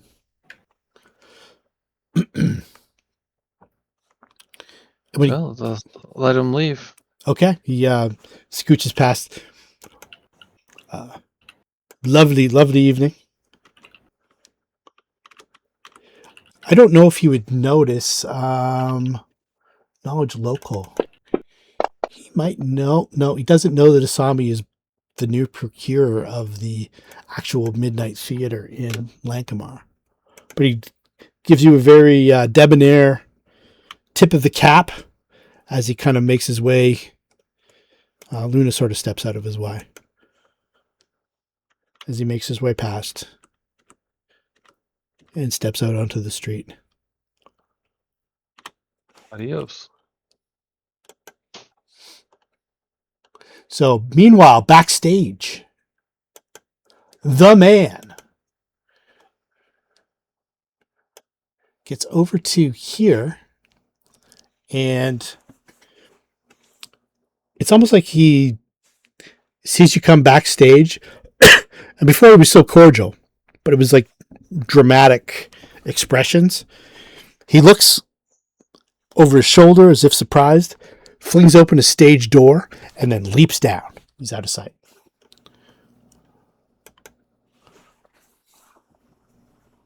It's almost like he's escaping something for some reason. Well, Kai's kind of like a cat. Something disappeared down a hole. Gotta check it out. Gotta check it out. Okay, so the stage door is open. She looks down, and she can see... Arthur's going to message people to come over here. There could be some that the others want to investigate. Yeah, that was happening kind of at the same time as Colville was leaving and had the little encounter with Marcus. Reply that the other guy just walked out the door.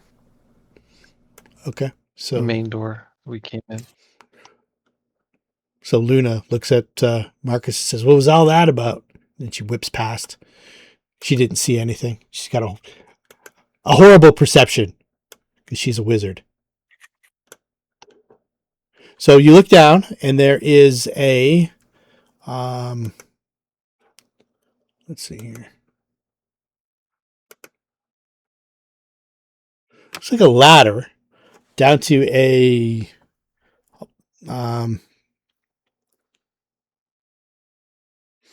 I think the bottom of like a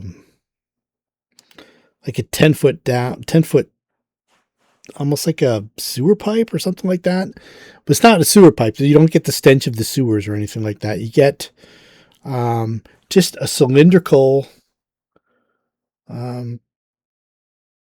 descent. There's iron rungs, but he definitely didn't take them. And when he landed at the bottom, he vanished out of sight. Obviously, by the time you got there, he was already... you can hear the sounds of his footfall, and as Bakai gets to the door, she can hear what sounds like water and a splash. I mean, Bakai, I might have said Luna. So, but by the time Bakai gets to the door, like he's already out of sight down below, and she can hear the sounds of water and what sounds like a splash. But she's not greeted with like the wash up of Lankhmar sewer. Yeah, she'll jump down. Jump down. All right. Does she see the body of our previous rogue? Because didn't he get thrown in the sewer and You never sure to be heard did. from again? Yeah. He drifted away. Sure did.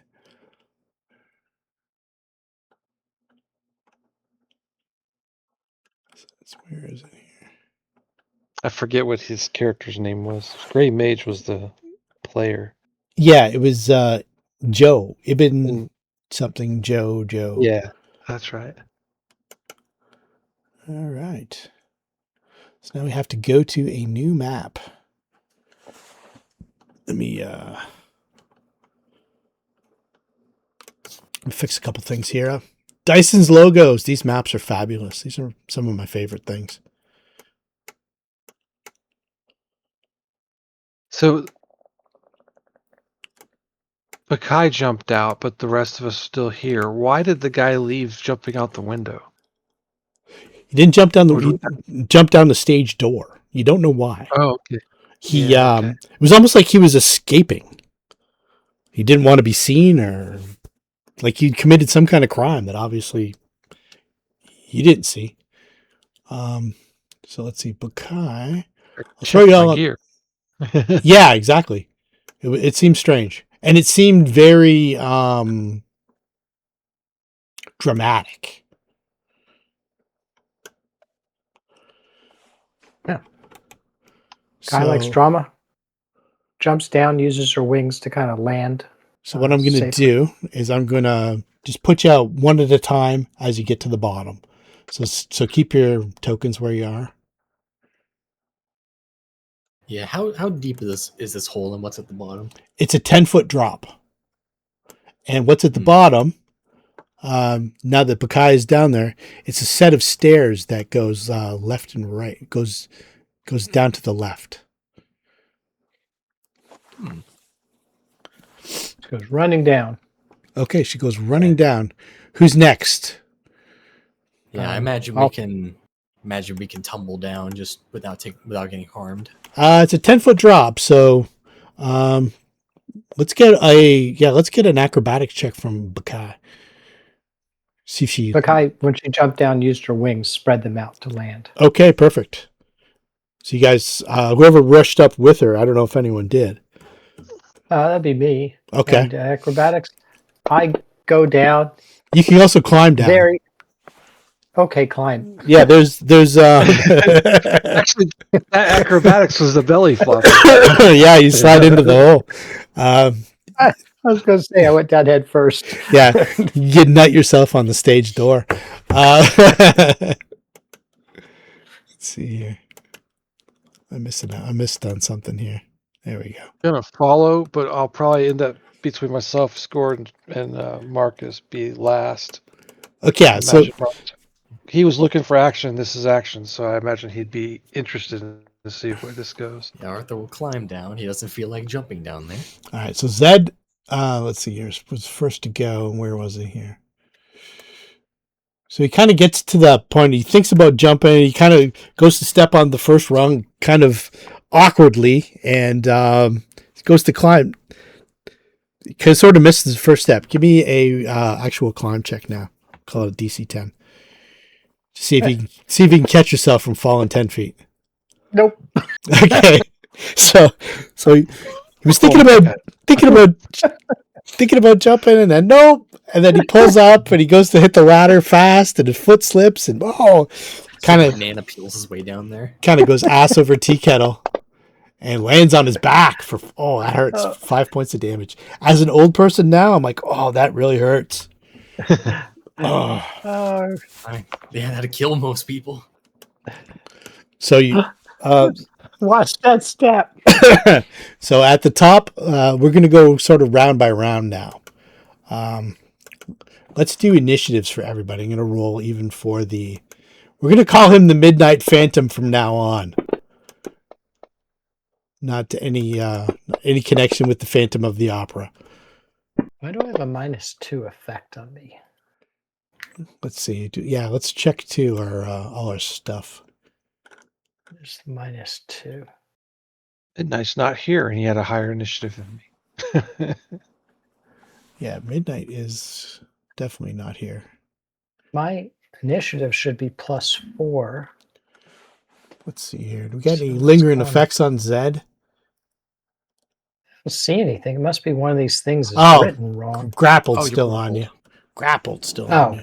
What did you shoot? Okay. 15. We'll make it a 17. Easy Actually, fix. all right, fine. Yep. So I 15. can I'm just plus Asami's- 4 on initiative. Yep. So -2, it would have been 15. Would have been a 17. Well, there So should you be rolled. some -2. Well, you rolled a 13. +4. No, I rolled. Okay, there we go. Oh, you're right. You're right. Yep, that's right. Does Bakai have grappled on her? Anybody else have a random grapple on them? Nope. I don't. All right. Okay, I think we're good. I just have to do for Luna.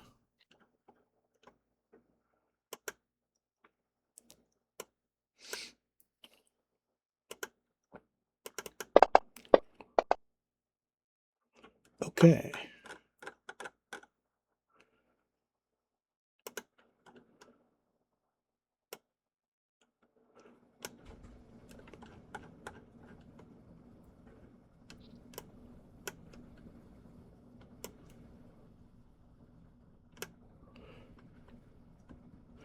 All right.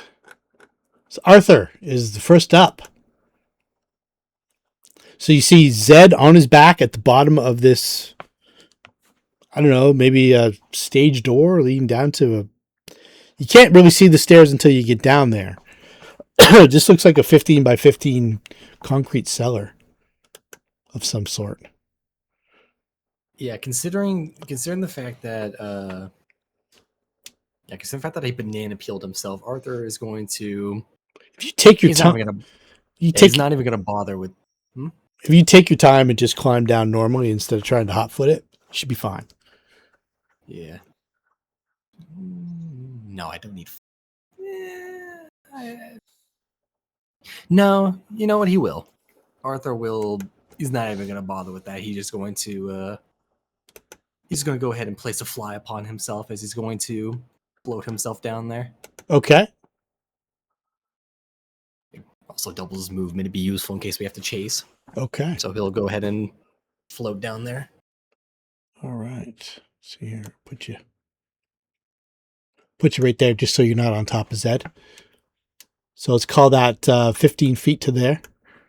Yeah, he has a 60-foot wall Yep. flying, so he can go pretty far.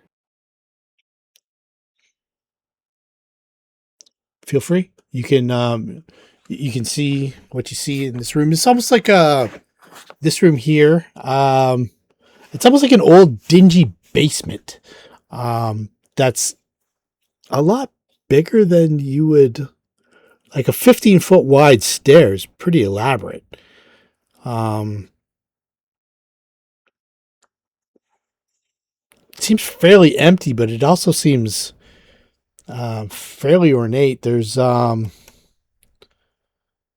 can see a couple doors now. You can definitely see one to your left up ahead in this direction, and you can see like a passageway that goes this way.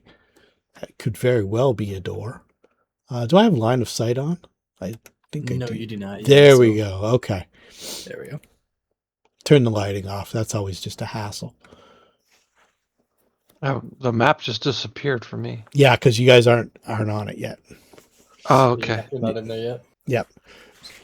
So Arthur gets down by casting fly, and he's got 15, 20, 25, 30, 35, 40, 45, 50, 55. Another 5 feet by my count, or you can stop right there. Yeah, I don't want to get too far in front of Bakai. Let her soak up any traps or cracks. Okay. She'll be fine. All right. Anything else this round, Arthur? That was action cast move. That was action cast and move action to go there. Cool. All right. I will pass your turn. Score. Well, he'll just climb down the stairs. You said it was a DC 10? Yeah, not even. Not. Yeah. It was only a DC 10 because Zed had rolled a 1 on his acrobatics check. His climb is 10. Does he have to roll? No, not at all. Did I not? Okay. He's going to And he got, climb down. It costs him 10 feet of movement. That's all. yep, and he's going to wait at the stairs for others to come. Now, not right at the base. He's going to move out of the way. But Sure. You should be on the map now. You can Move. Okay, he's gonna be like, I think, okay, yeah, he'll just move to here, wait for others to join him, and then go. Okay. Bakai. Zed looks over his score and goes, "Show off." Hey, Bakai, Just my while crime he's letter's good. yeah, step right over him. 5, 10, 15, 20. Any idea where he went? It was definitely this direction. You heard a splash, and then you heard the door close. So there's a door there. I don't know if you can see it on the map or not. 35, 40. That's a door there. So makes it to here, I guess, unless, is it an action to open the door? Or Yes, it's an action to open the door, or a move action. She can't just charge the door and slam into it. She can try and barrel through it and break through it. All right. The break DC of the She's going door. to try that. She goes, Okay. yeah, she's going to go running against it. I assume it's a strength check. Yeah, it's a strength check. We're just going to call it DC 20. It's off the top of my head. Nice. She Boom! slams She through it. smashes Doesn't exist. through the door, and she gets the rest of her movement. And she sees. Okay. So that was 50, 55, 60. Okay, so she sees. Oh, she pulls her sword too on the way. So he is now. I guess he's cast off from. He's in like a gondola, almost like a canoe kind of deal, where he's kind of rowing himself with a long pole. The long pole is the staff that he had in his hand, and he looks quite surprised back over his shoulder to see you going. And the water seems very fast moving from north to south, and it seems a lot deeper than his polling would indicate. Okay. Well, then she has run as far as she can. She shouts out, "He's over here." And I come running that way too, saying, "I'm coming." That's Okay. it for us. Asami. So we can acrobatics our way down the stairs? Absolutely. Okay. I hate you guys. Yours is a 10. Do I need to roll? Nope. Yeah, I'll roll for fun. How's that? Yeah, there you She go. dances down the stairs with a flourish at the She end. skips 6 rungs and down she goes. She parkours. Moves a little bit ahead. I don't know what the movement is, but that's probably realistic. Where'd they go? I guess she sees Arthur flying and assumes that that's the direction they're going. Yeah, Arthur will just sort of point over the direction that she went. Okay. The direction where she blasted down the door. I'm back. Back. All right, excellent. You're We up caught somebody running and now we're chasing them. for no Okay. reason. Why? Just because. It's just because. Shouldn't be running. No, it's like a cat. Someone moved. Yeah. Chase it. Arthur's The prey chasing drive. because that's what was happening. Let's see here. We're in the wrong one. Okay. So Luna takes move action to go down the ladder. And then she's got 5, 10, 15, 20. She's good for there. Marcus, you don't know why they're chasing this guy, but they're chasing him. And we did, through the message, ask for help. Arthur did. Yeah. So Just shrugged and joined up. Fuck it. He's gonna acrobatics his way down the hole as well. I have a 13. Do I need to roll? No, not at all. Great. You- When there he you go. touches down and goes, "Fuck, I'm in a and I can't see in the dark." Doesn't seem to be Bippity-boppity. light. Doesn't seem to be an issue down here. It's still that same dim twilight that it is outside, even though this is clearly meant to be underground. Yeah, I'm still gonna cast a level 0 spell and throw up dancing lights. Absolutely. Yeah, I'm just gonna put them behind me, so they flash forward. Anyway, that's it. Okay. And much like a lemming, I will follow the rest of the group. Okay, great. Why are we following again? Anybody? The guy shouts out, "Because he ran." Oh. God damn. He didn't just leave like the other guy did. He ran, like he bolted, like he jumped out off the balcony Yeah. to get away He from fled. whatever we were doing. So that seemed odd, fishy The behavior. actor, the organ player, or Yeah. who is this? Yeah, the guy who's Skeleton. the organ player actor. He was never acted in the play at all. He was just always kind of when the show started, he kind of vanished from sight. And then the music and stuff Right. kept going on. Also, that fellow had a silver case in his pocket. I didn't take it. You're all welcome. Sure, shrubs. Let's see here. Take your word I'm for done. it. Yeah, I He moved was as much as I can. guild actor. Maybe he's avoiding fees. Okay. So he makes a dramatic flourish as his gondola picks up speed and races towards what looks like an intersection and begins veering in this direction. Kind of like it's almost like there's a current that goes past a circular column, and he flashes his hand back at Bakai and points at her like, "You shouldn't be following me," but she does. And in her mind, what's Bakai's worst nightmare? Running out of booze. Yeah, having to sit through a church sermon. She gets the vague feeling of being restrained and something heavy coming down on her.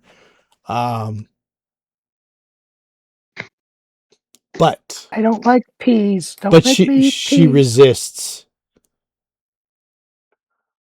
So Now she's really pissed. she still takes some damage.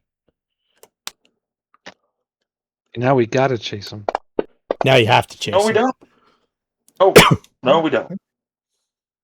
Whoa. Okay. Yeah, it was a phantasmal killer. Oh. He's not fucking around. Yeah. Doesn't the will save completely negate the whole thing? Isn't the fortitude save that take damage from? I thought it was just read it over quickly. You might be right. Let's see here. I think it's disbelief then for partial. If the save Guy's fails, the pissed. phantasm touches the subject and okay. The vibe I got is even if the fortitude if you don't get to the fortitude save, then you don't take the damage. Okay. So let's give you back the 11. Good catch, Arthur. Yeah, it's one of your those spells? save or die spells. So Yeah. it's one you can get. It'd actually be pretty good with, but I don't have it yet. Oh, okay. Taken it.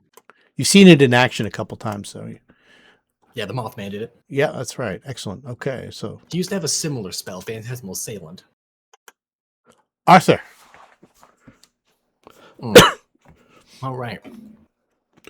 So, let's see. Arthur's currently flying, like hovering a few inches off the ground, so he has that 60-foot movement. So that's going to be 30. He'll continue following. 50. I think Yes. that's 60 from double diagonal. So Bakai kind of felt like once the initial mental threat was pushed away, she kind of felt like there was something physical that she had avoided, and it was definitely dangerous. I don't know if she wants to pass that along to Arthur or not. Yeah, she'll growl more mind magic. I hate that.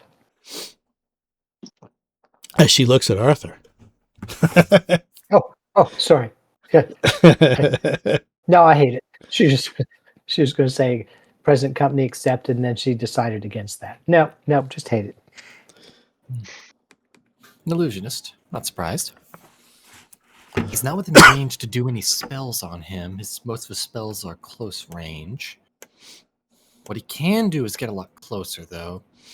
So he's heading down south? Yeah, he's. Can you see him on the map? I can see him on the map, yeah. Yeah. I see, like, this, like, circular area here. Yeah, that's like a pillar. And it looks like comes to like a 4-pointed intersection where we call it the river because basically it's what it is. It's like it is very similar to when the torrent carried Joe away. So it's like a really fast flowing culvert. It's probably like 10, 15, 20 feet deep. And it's not sewer water. It looks like fresh, clean. You could swim in it water. This doesn't seem like a sewer at all. It almost seems like an underground river. And which way? I know that he can row his little boat there. Which way does it seem like he's heading? Is he gonna? Yeah, he go started down to towards the turn in south? this Does it look like he's direction. turning? He started to turn in Okay. that direction. Have you guys ever seen the Phantom of the Opera? Like the old 1923 one? Not the 40s Yeah. one. Yeah. So it's basically, this is like the underground river in Paris. Kind of the vibe I'm trying to... we get the vaulted ceilings and the wide, fast-flowing water. I don't know what Speaking of- that was supposed to be, the Seine or in the movie or not, or maybe the sewers, but this seems like a river. It was Yes. the catacombs. Yeah. Catacombs under Paris. Yeah. So returning to the ceiling, how tall is the ceiling here? Like, how Like- far up could I go? 20 feet.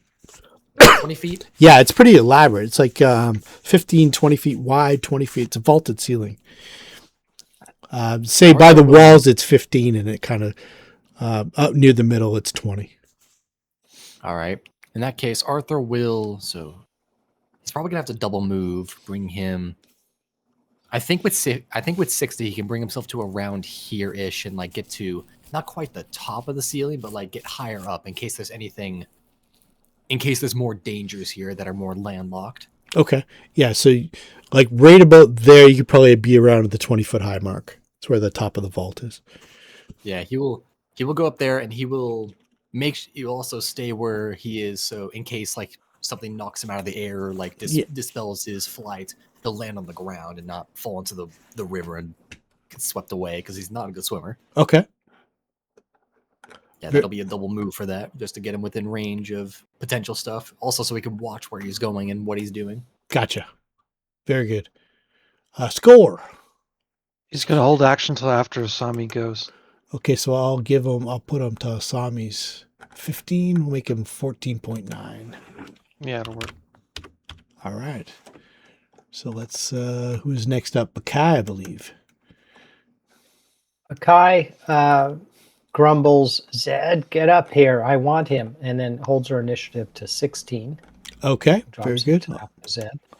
I'll go 15.9. Zed, as if he can read her mind, comes up here and casts an evolution on her that doubles her fly speed. Okay. And then she books it. Let me just do the casting. There we go. All right. So now she flies at 60, and she's going to do a multi-speed thing, like a run, which I think you can do with spline. Okay. So let me see if I can measure this. Where's the meter? Is this it? All right. So let's try this. So that's 75 to there. Yeah.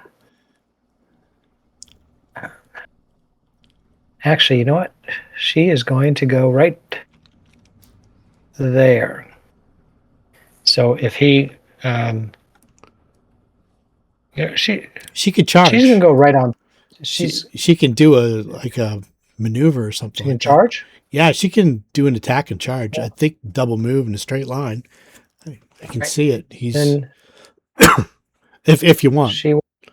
Yeah. All right. She'll go running towards him, and she's like, "Surrender now, damn it!" Oh, I should have. What did that do? No. Let's just drag the first one on top of him. All right, that hit. Okay. And let me just target him so that it hits him next time. And she smacks him. Okay. Just stop, she says. Actually, Zed cast on her, and then she did that, and now it's Asami. Okay, Asami. She says to the people who are up here, if you're going to chase this guy, you should go faster. So you guys all have haste, and including her. So She since does? she has haste, yeah. So- Unfortunately, I can only get the Oh. people that were near her. So, Yeah, Okay. Yeah. yeah, Asami, Luna, Score, and Marcus. yeah. Skewer. So let's clear that. Oops, clear, not target. Yeah. And now that her movement is 60, she can go 5, 10, 15, 20, 30, 35, 40, 45, 50, 55. So, hey, what's up? I think she's going to be out of the way. I think she's going to have some people bolting past her. Scorer says, well, I can move fast now. Why can't I stop targeting things? Oh, that's why. Boop. Okay. All right. For some reason, he had Asami targeted. He does not want to hit her with his axe. So he's going to move 5, 10, 15, 20, 30, 35, 40, 40. So that's one movement. Which way? 5, 10, 15, 20. Did someone tell him which way? Oh, south. Yeah. 25, 30, 35, 40, 45, 50, 55, 60. That's his double movement with haste. Where is the bad guy? It's right south of Bakai. Oh, I see. Okay. He's right there. There he is, but I can't do anything. So as you're running up and watching, this all kind of happens at the same time. So Skewer kind of bolts around the corner. Bakai charges down and swings her blade, and Bakai is quite convinced that she almost gutted the man. But Score watches as she swings and misses. Luna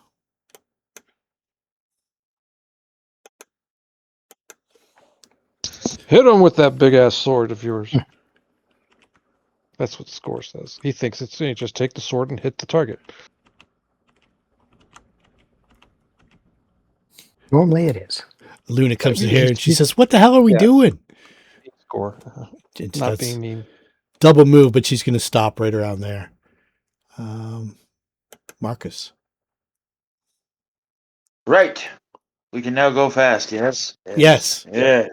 I That's think fast. 60 feet is one move plus I think 90 Get on into there. double move or 90 or All right. Where's the bad guy? everybody else Through has that to, doorway and to the south. Okay. I will try to get there as much as fast as I can, yeah. 5, 10, 15, 20, 25, 30, 35, 40, 45, 50, 55, 60, 65, 70, 75, 80, 85, 90. I don't think Luna could have moved that far. She's back here. Yeah, that's as far as Luna's. Yeah, Luna and Marcus get to about the same spot. It's not double movement, is it? It's your move It's plus add 30. Add 30 to your move speed. Yeah. So 60, so wherever the hell that was from there. Yeah, so that's 90 feet to get to there. Do you get another 30 feet on top of that if your movement's 30 feet? If you're doing a double move? I believe so. You're just moving twice. Yeah. Okay. So that was right. So you can get to the outside, Marcus, if you want. You get another 30 feet total. And I can't cast, is that correct? What's that? And I cannot cast, is that correct? No. Double move Nope. takes up your standard action in your move. Just wanted to make sure. Okay. All right. That's all I got. All right. So the Midnight Phantom drifts away on his boat. He's going to try to. Yep. Does that provoke? That's what I'm trying to determine. Does he row acrobatically to avoid the attack? He's not even rowing. The boat seems to be. Is he doing a disengage?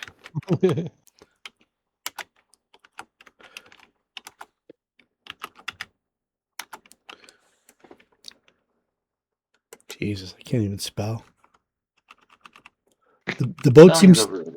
The boat seems. Yeah, not when you're dealing with syntax on this program. It's pretty much. All right, Steve. Let's I see know. here. Plus 12. Yeah, the boat seems to be moving of its own accord and seems to be guided more by the mental actions of this midnight phantom. Yeah, good boat. What's the that doesn't beat Bakai's CMB for sure. CMB is pretty low. Or CMD CMD, is yeah. CMD. 28. 20. Yeah. Okay, yeah. So you get an attack of opportunity. He Okay. tries to duck out of the way. She says, "You will stop This one actually. now." Okay, so now anybody who's physically able to can actually see this one definitely hits him. He definitely reacts. He definitely draws blood, as opposed to the first one that Bakai only thought had hit him. All right, so he She shouts something. Nobody makes me believe I was in church for a full sermon. so he let's see here. So as the boat is moving, he is going to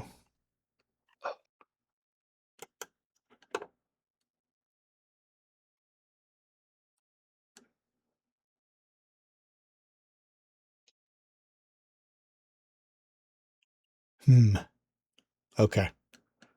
So as the boat gets around the corner, you lose sight of him.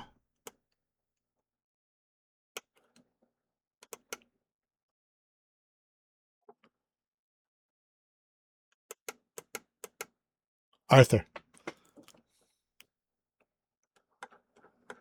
Suppose what Arthur can do is just try to. Is that we lose sight of him? Yeah, you shouldn't be able to see him on there. Oh yeah, you pulled him out of the combat tracker.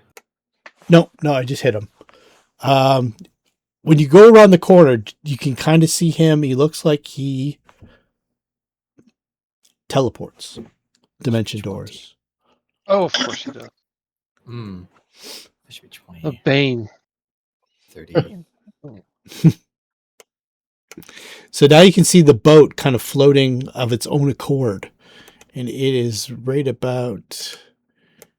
Only guilty people, dimension door. True that. Would there be any way to interpret where he went? Like which direction he teleported through dimension door? No, it's a dimension door. You did notice that one thing, he didn't seem to do it with any command word. You were close enough, just as he poured it out. No command word. That's high end.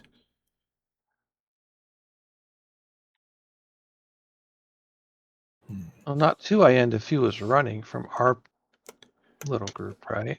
Yeah, but you don't even know why he was running initially, which is kind of weird. I don't know why it's... Yeah, why did it lock? Okay, here we go. That was weird. All right. You do see several doors. See you see what looks like a landing on both sides that you've gone past. And then you've got a pathway to the right or the north. You see a door, the door to the north, and then it looks like another landing further ahead to the left that might be a passageway or might not be as the boat continues to float. This door directly to the north is closed. Hey, I made a commitment at this time, thinking we'd be over. I know that that's okay. Easily keep going, but it's a good place to put a pin in things. Yeah, sorry. I know that as soon as the action happens, I gotta go. No, that's good.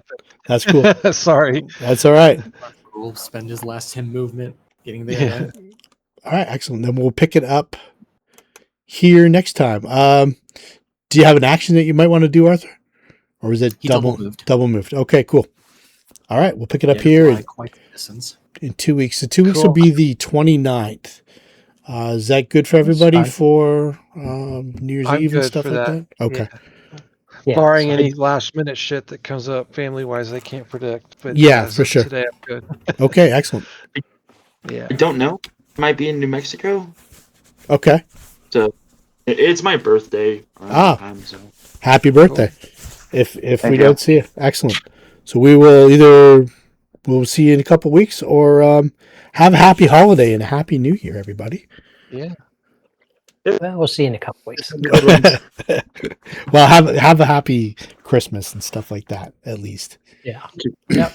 Same deal. Guys, All right. take care. Good game, everybody. All right. Night. Night.